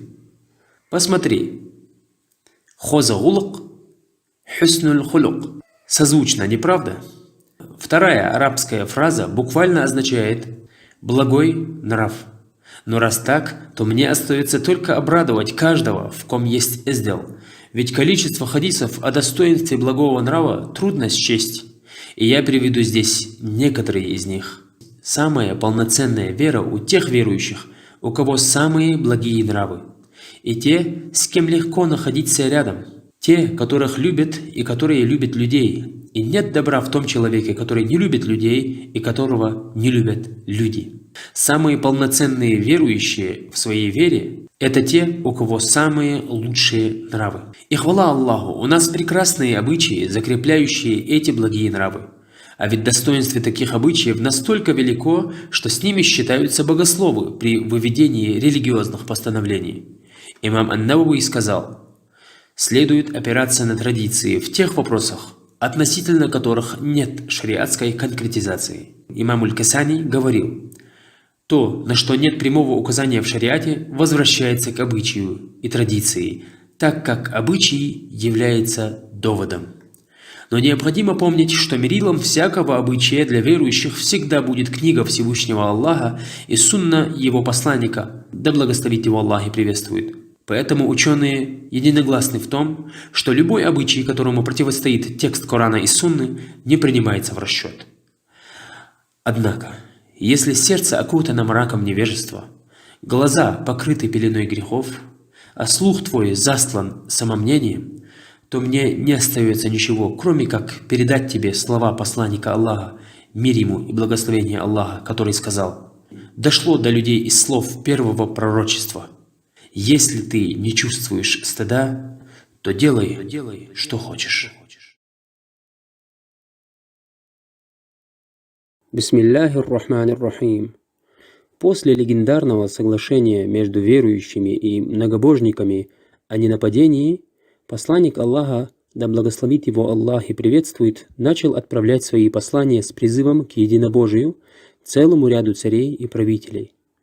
Аль-Харис, да будет доволен им Аллах, которому было поручено доставить послание пророка, да благословит его Аллах и приветствует, был задержан и вероломно убит по дороге местным правителем. Это было равносильно объявлению войны. Посланник Аллаха, да благословит его Аллах и приветствует, который был очень огорчен и разгневан известием об убийстве Аль-Хариса, велел готовить к выступлению войска в составе 3000 бойцов, поручив командование им Зейду, сказав: «Если Зейда убьют, командование примет Джафар, а если погибнет и Джафар, пусть командует Ибн Раваха». После чего Зейду было вручено белое знамя. Пророк, да благословит его Аллах и приветствует, велел участникам похода добраться до того места, где погиб Аль-Харис, призвать его убийц к исламу и сразиться с ними, если они откажутся. Когда мусульмане выступили в поход, дошли сведения о том, что византийский император Ираклий собрал против них 100-тысячное войско, и кроме того к нему на помощь подоспело 100-тысячное войско сирийских арабов. Узнав об этом, мусульмане в течение 2 дней держали совет, решая вопрос о том, следует ли им отправить гонца к посланнику Аллаха, да благословит его Аллах и приветствует, с просьбой о подмоге, или же вступить в бой своими силами. Ибн Раваха стал побуждать своих товарищей к сражению, говоря: «Сражаемся мы не благодаря силе или численности, а только благодаря той религии, которой Всевышний Аллах почтил нас. И есть у нас лишь 2 прекрасные возможности – либо победить, либо пасть за эту религию».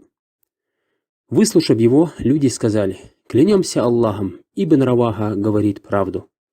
После чего они двинулись вперед.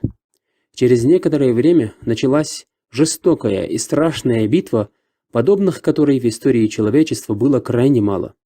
Ибо в этот день 3000-ный отряд не только не побоялся вступить в бой с огромной армией, насчитывавшей в своих рядах 200 000 человек, но и сумел выстоять под ее ударами.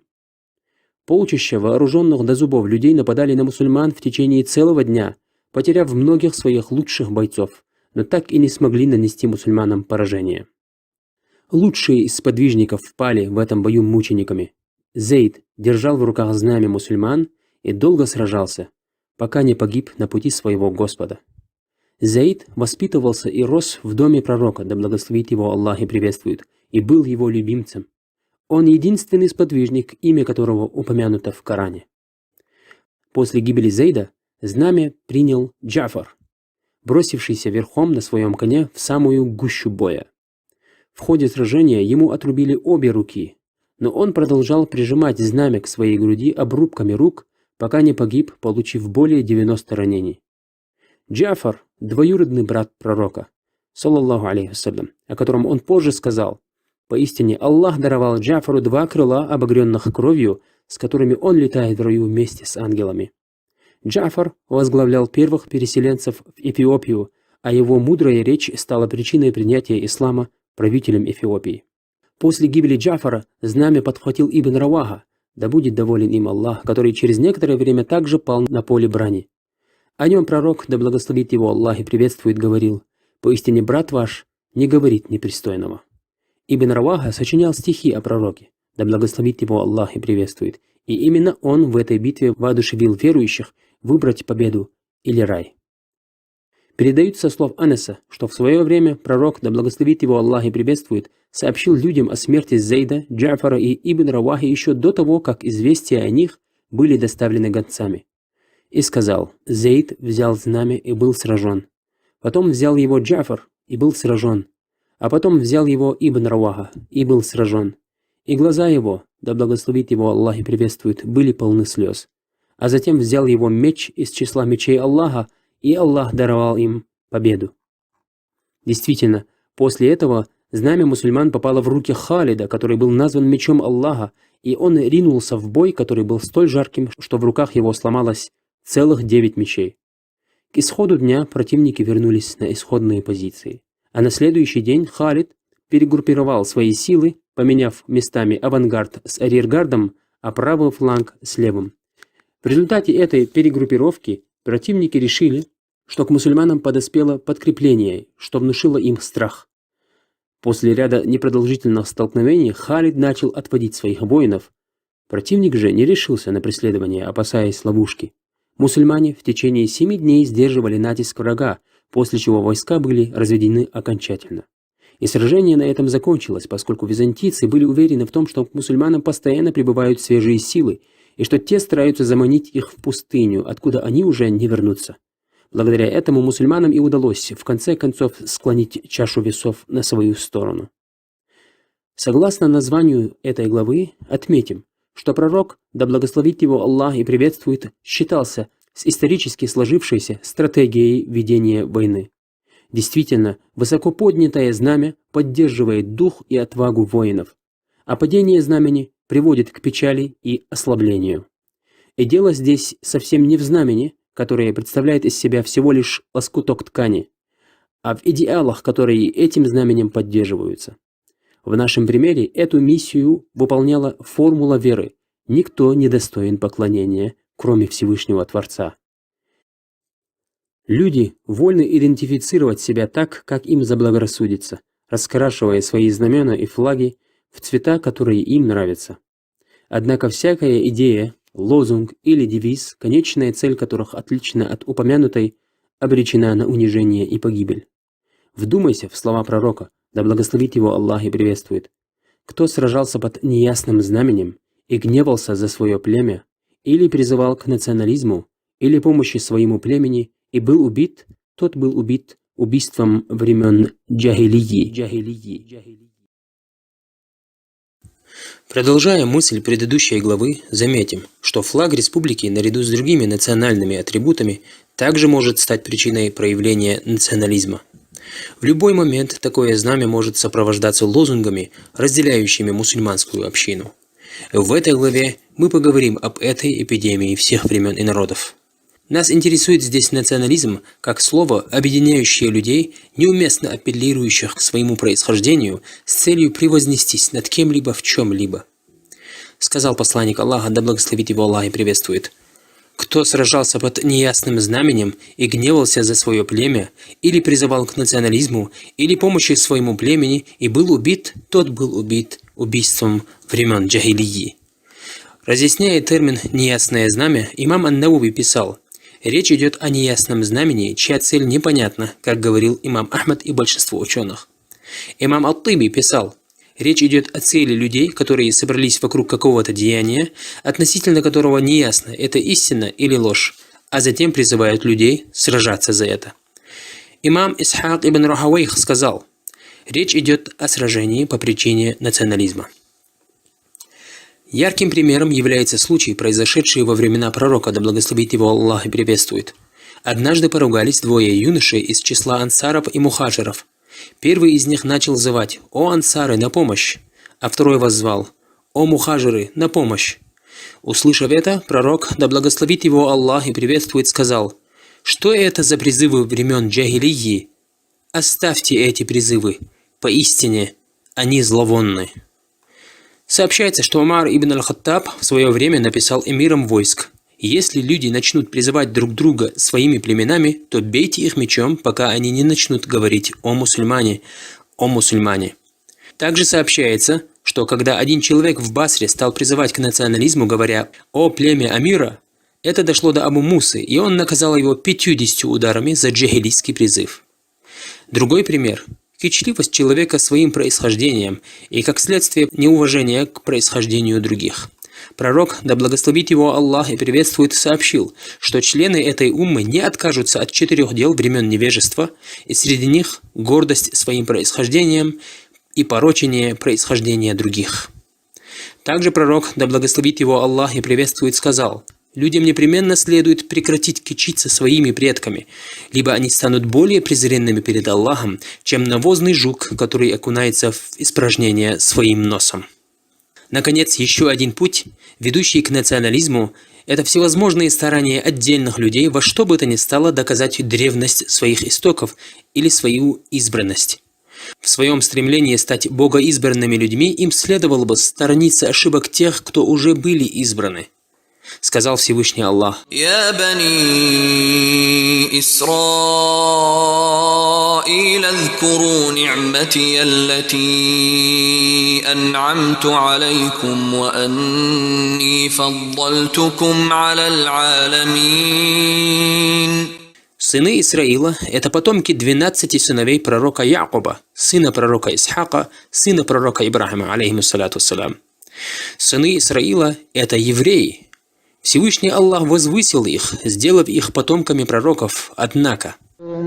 وضربت عليهم الذلة والمسكنة وباءوا بغضب من الله ذلك بأنهم كانوا يكفرون بآيات الله ويقتلون النبيين بغير الحق ذلك بما عصوا وكانوا يعتدون. Правду сказал посланник, да благословит его Аллах и приветствует, а тому, кого станут задерживать дела его, происхождение его не поможет двигаться быстрее. Речь идет о тех людях, которые гордятся своим происхождением и думают, что происхождение поможет им добиться любви Аллаха. Шариат указал на ложность таких утверждений. Однако кто-то может подумать, что всякое упоминание происхождения и нации непременно ведет к национализму. Мы покажем ошибочность данного понимания. Во-первых, любовь к своей нации – это данность, врожденное качество, правомочность которого вообще не обсуждается. Подобно любви ребенка к своему родителю. Более того, изучение родословной, например, является весьма поощряемым делом в исламе. Пророк, да благословит его Аллах и приветствует, часто обращался к сподвижникам, говоря: «Изучайте свою родословную». А однажды даже выделил Абу Бакра, сказав: «Поистине, Абу Бакр лучше всех курайшитов знает их родословные». Здесь важно знать, что эти знания служат лишь для одной цели, о которой говорится в продолжении хадиса. Изучайте свою родословную, посредством которой вы будете поддерживать родственные связи. Ведь поистине, поддерживание родственных связей является причиной любви между родственниками, способствует увеличению имущества и продлению срока жизни. В авангарде всех текстов, повествующих о цели разделения человечества на народы и племена, стоит аят Корана. Всевышний Аллах сказал: يا أيها الناس إنا خلقناكم من ذكر وأنثى وجعلناكم شعوبا وقبائل لتعارفوا. Муджахид ибн Джабр сказал, в этом аяте речь идет о том, чтобы каждый знал, чей он сын, из какого рода происходит и к какому племени принадлежит. Хафиз ибн Касир сказал, это значит, чтобы люди узнавали друг друга и каждый относил себя к своему племени. Шейх Абдуррахман ас-Саади сказал, из этого аята следует, что каждому человеку положено знать свое происхождение и свою родословную, ведь Аллах сотворил людей народами и племенами именно ради этого. Поистине, только Всевышний Аллах возвеличивает племена и народы, и дарует Он величие только тому, кто был богобоязнен. Хочешь, чтобы твой народ, племя или нацию сохранил и возвеличил Аллах? Путь только один – бойся Аллаха и совершай праведные дела. يا أيها الناس إنا خلقناكم من ذكر وأنثى وجعلناكم شعوبا وقبائل لتعارفوا إن أكرمكم عند الله أتقاكم إن الله عليم خبير.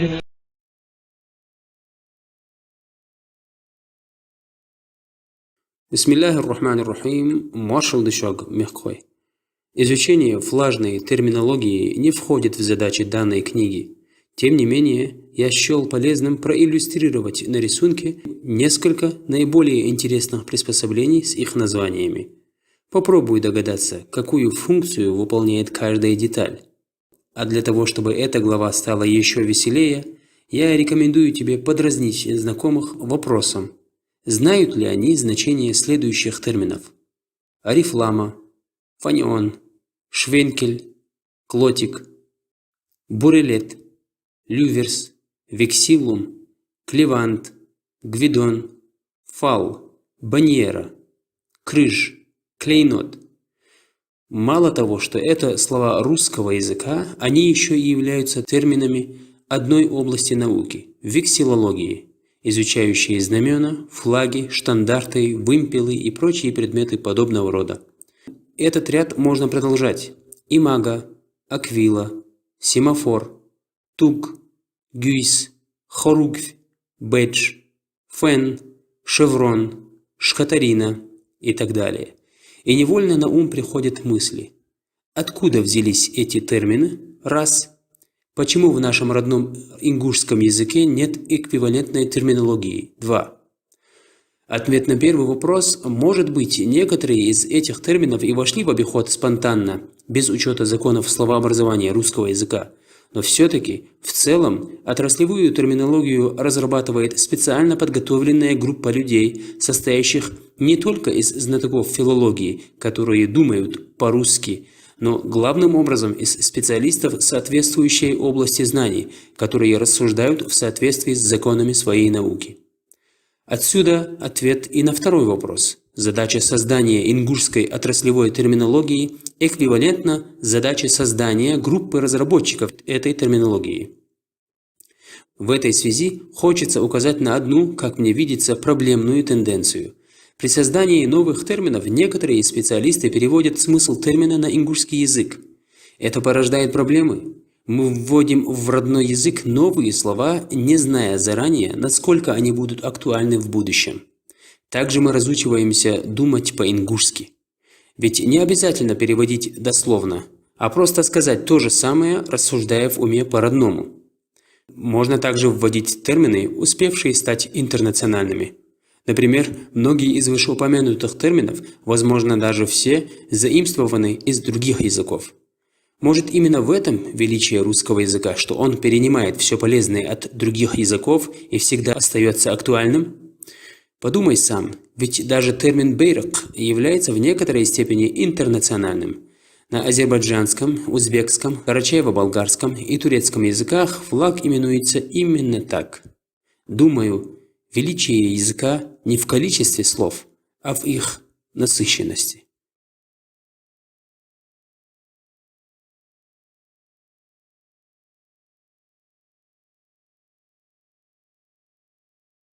Бисмиллахир-рахманир-рахим.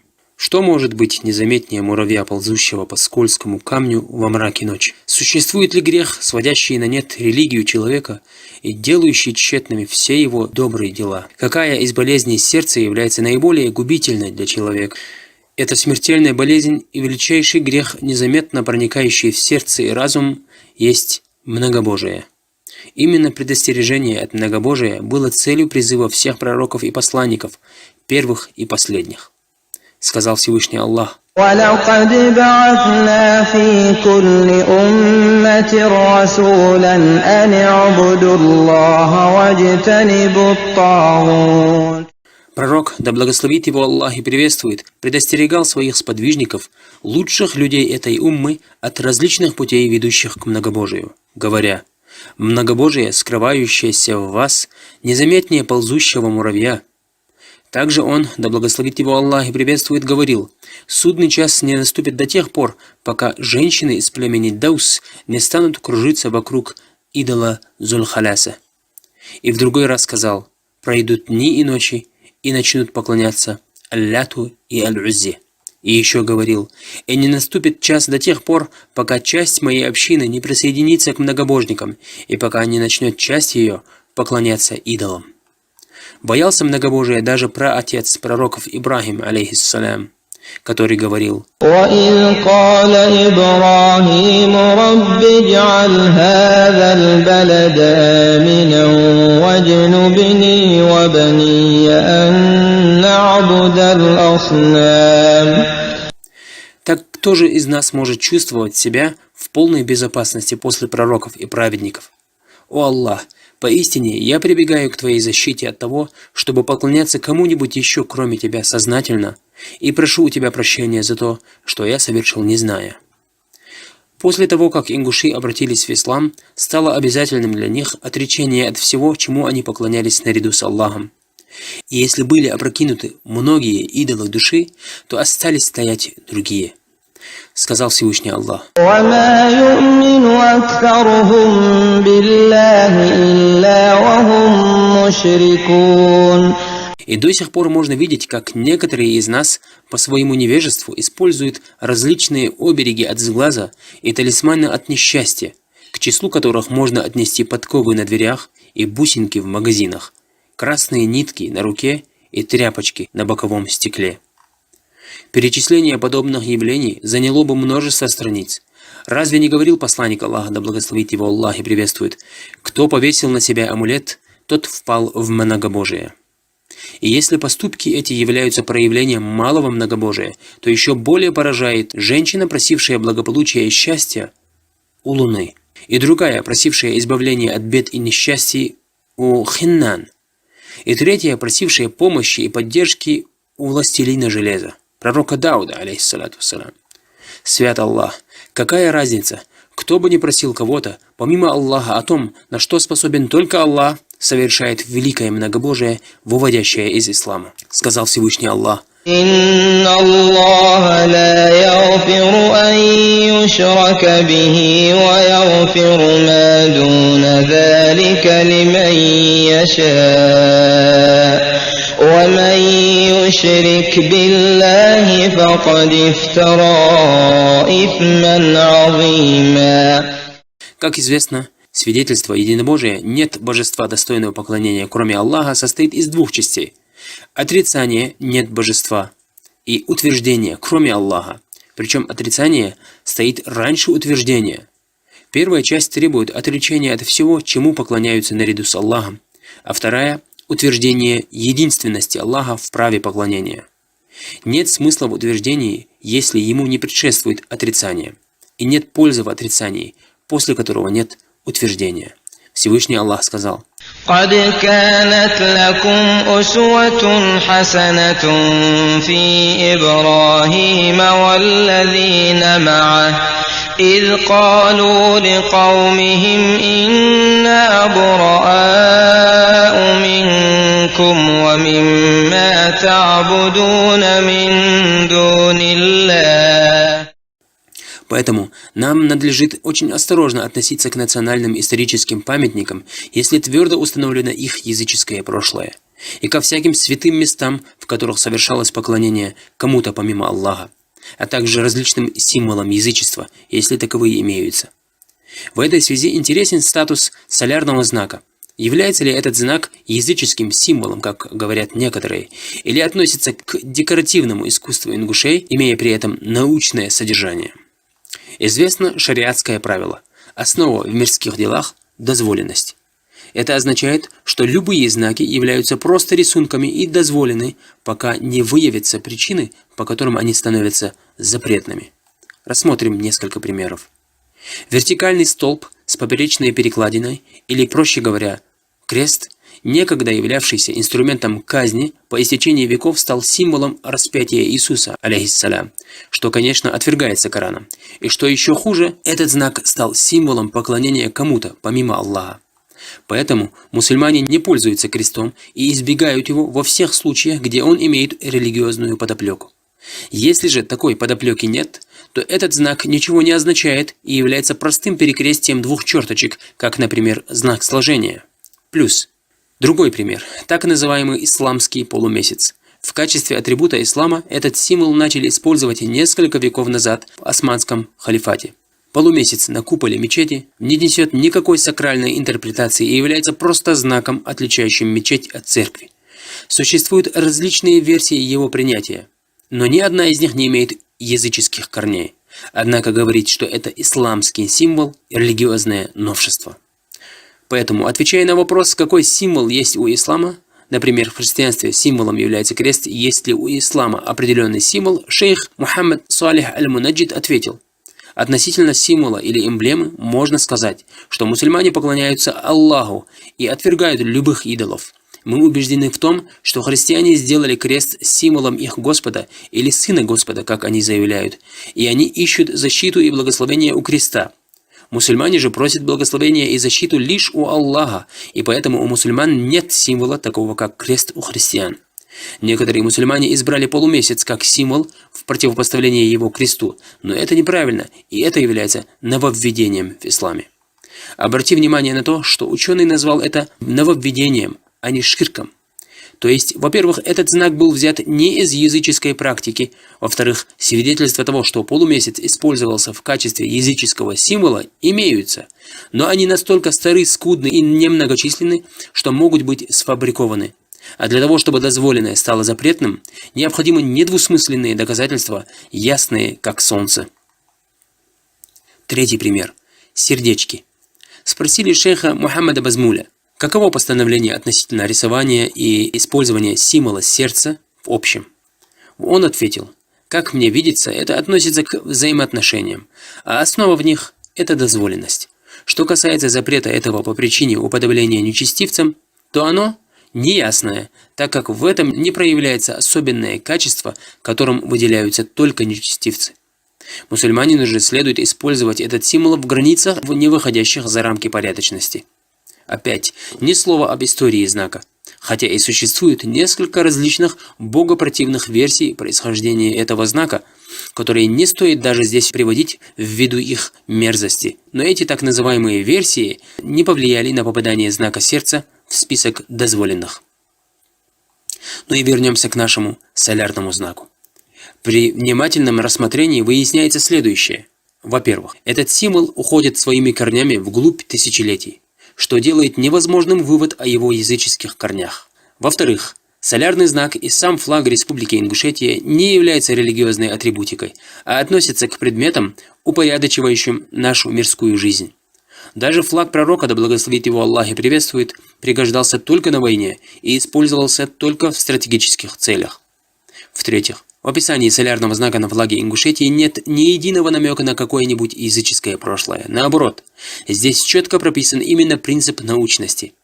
Солярный знак, символизирующий вечное движение Солнца и Земли, взаимосвязь и бесконечность всего сущего. Заметим, что слова «вечность» и «бесконечность» в данном контексте – это не философские категории, утверждающие извечность материи, а используются для описания механики движения небесных тел, которая запущена Создателем, работает без вмешательства человека и прекратится тогда, когда пожелает Аллах. В-четвертых, Примерно 15 лет назад на экранах телевизора прозвучала фраза: «Солярный знак был для наших предков такой же святыней, какой святыней является для мусульман Коран». Подобные легкомысленные выводы и поверхностные мнения отдельных людей ни к чему нас не обязывают. Именно таких людей вразумлял Умар ибн аль-Хаттаб, да будет доволен им Аллах, когда однажды во время обхода Каабы поцеловал черный камень, находящийся в углу Каабы, и сказал: «Я знаю, что ты всего лишь камень, который не приносит ни вреда, ни пользы. И если бы я не видел, как целует тебя посланник Аллаха, да благословит его Аллах и приветствует, то не стал бы делать этого». Имам ат-Табари сказал: Умар сказал это, потому что присутствовавшие вокруг него люди еще совсем недавно были идолопоклонниками. Он опасался того, что невежественные мусульмане решат, что целование черного камня является одним из атрибутов почитания камней, которое было распространено среди арабов во времена невежества. И поэтому он решил обучить людей тому, что прикасаться к черному камню следует только потому, что так поступал посланник Аллаха, мир ему и благословение Аллаха, а не потому, что этот камень способен принести пользу или причинить вред, как это полагали язычники во времена невежества.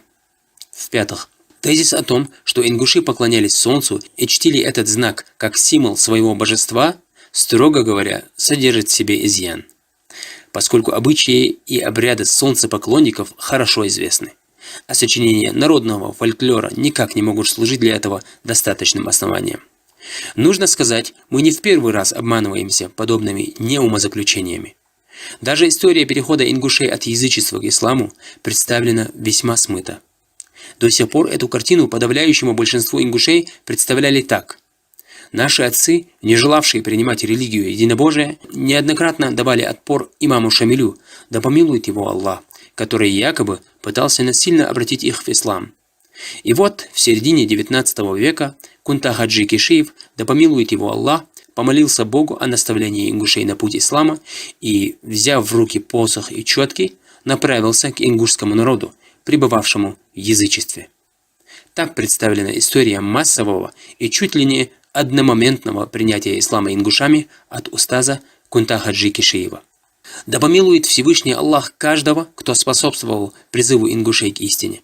Но приписывание этой великой заслуги одному человеку как минимум ошибка, а максимум несправедливость. Даже после беглого взгляда на архивные документы мы обнаруживаем свидетельства о магометанстве ингушей, относящиеся к началу XIX века, то есть за несколько десятилетий до упомянутых событий. Власть имущие, следившие за каждым вздохом ингушей, докладывали в своих рапортах начальству о любых религиозных веяниях в среде наших отцов.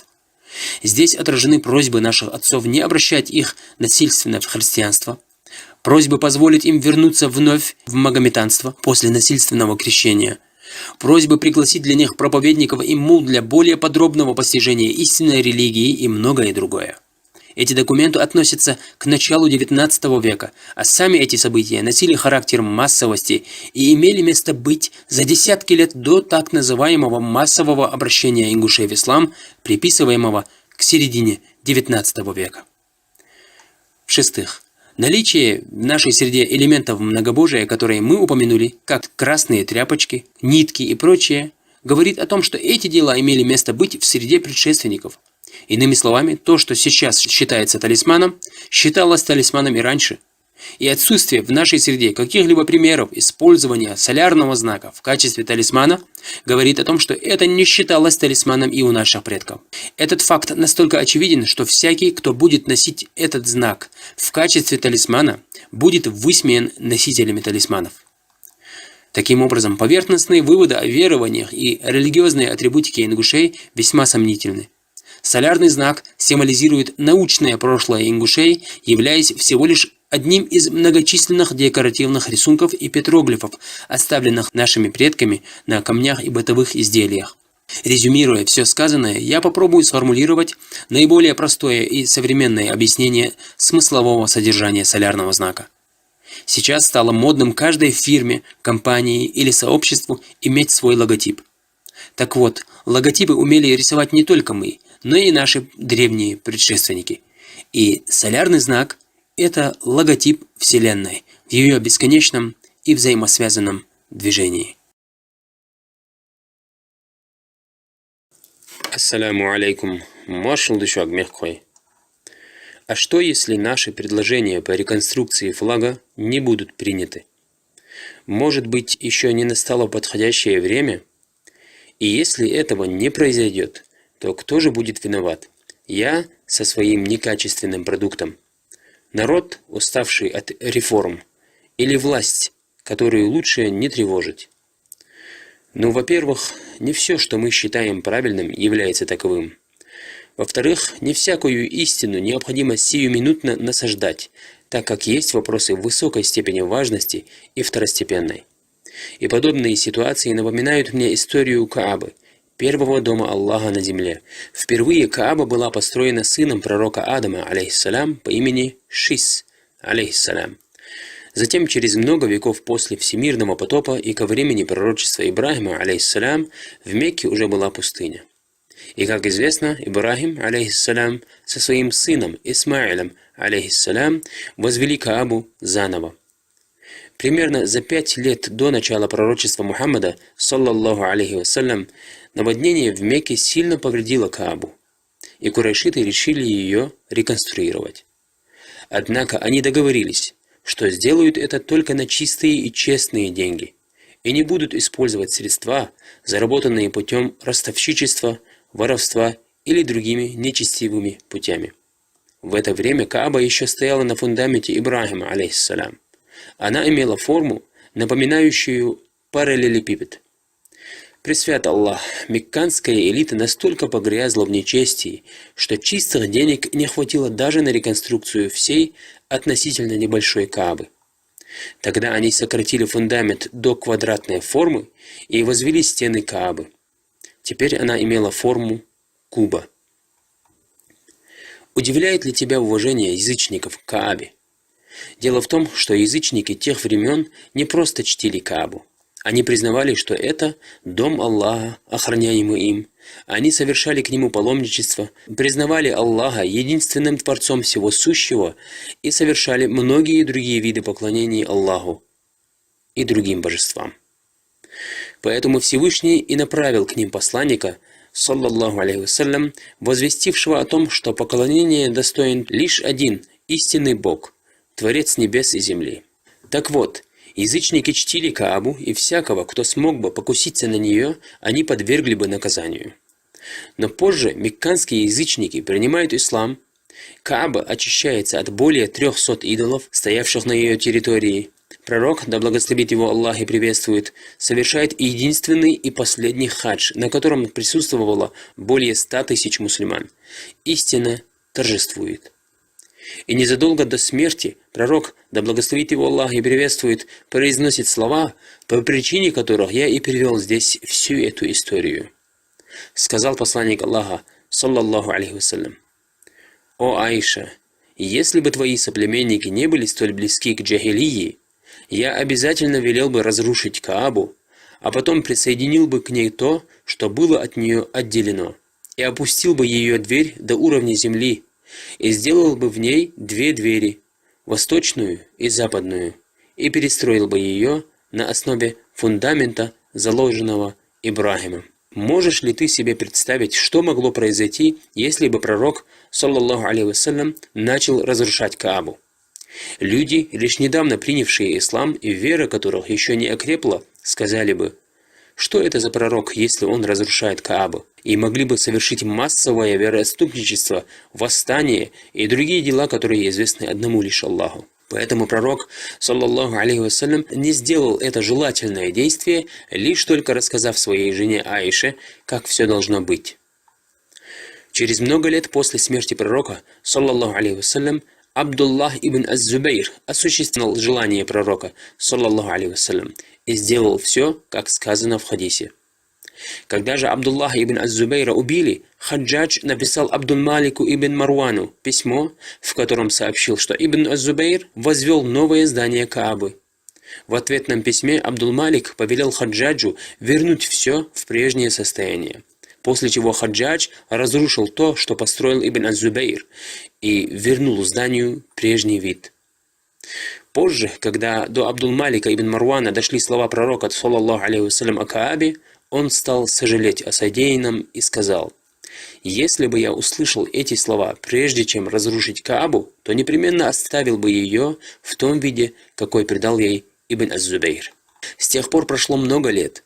Легендарный халиф Харун ар-Рашид захотел перестроить Каабу согласно желанию пророка, да благословит его Аллах и приветствует, как это сделал Абдуллах ибн ас-Зубейр. Но когда он посоветовался с имамом Маликом, имам попросил халифа изменить свое решение, чтобы Кааба не стала игрушкой в руках правителей. Поэтому руководству республики необходимо все тщательно взвесить, посчитать все «за» и «против», послушать конструктивную критику. И если реконструкция флага приведет к новой волне споров и недовольству людей, мол, каждая глава республики вносит свои изменения во флаг и тому подобное, то, может быть, лучше будет воздержаться от этих изменений. Но вместе с этим хотелось бы, чтобы наш вариант ингушского флага запечатлелся в памяти многих как самый ингушский. Кто-то говорил: если я и видел дальше других, то только по причине того, что стоял на плечах гигантов. Так и со мной. Идеи некоторых глав данной книги возникли в беседе с самыми простыми ингушами. Другие были подсказаны оппонентами. Третьи были заимствованы от кого-то. 10 появились из-за кордона. Что-то из этого я где-то подслушал. И лишь немногое появилось после собственного созерцания и размышления.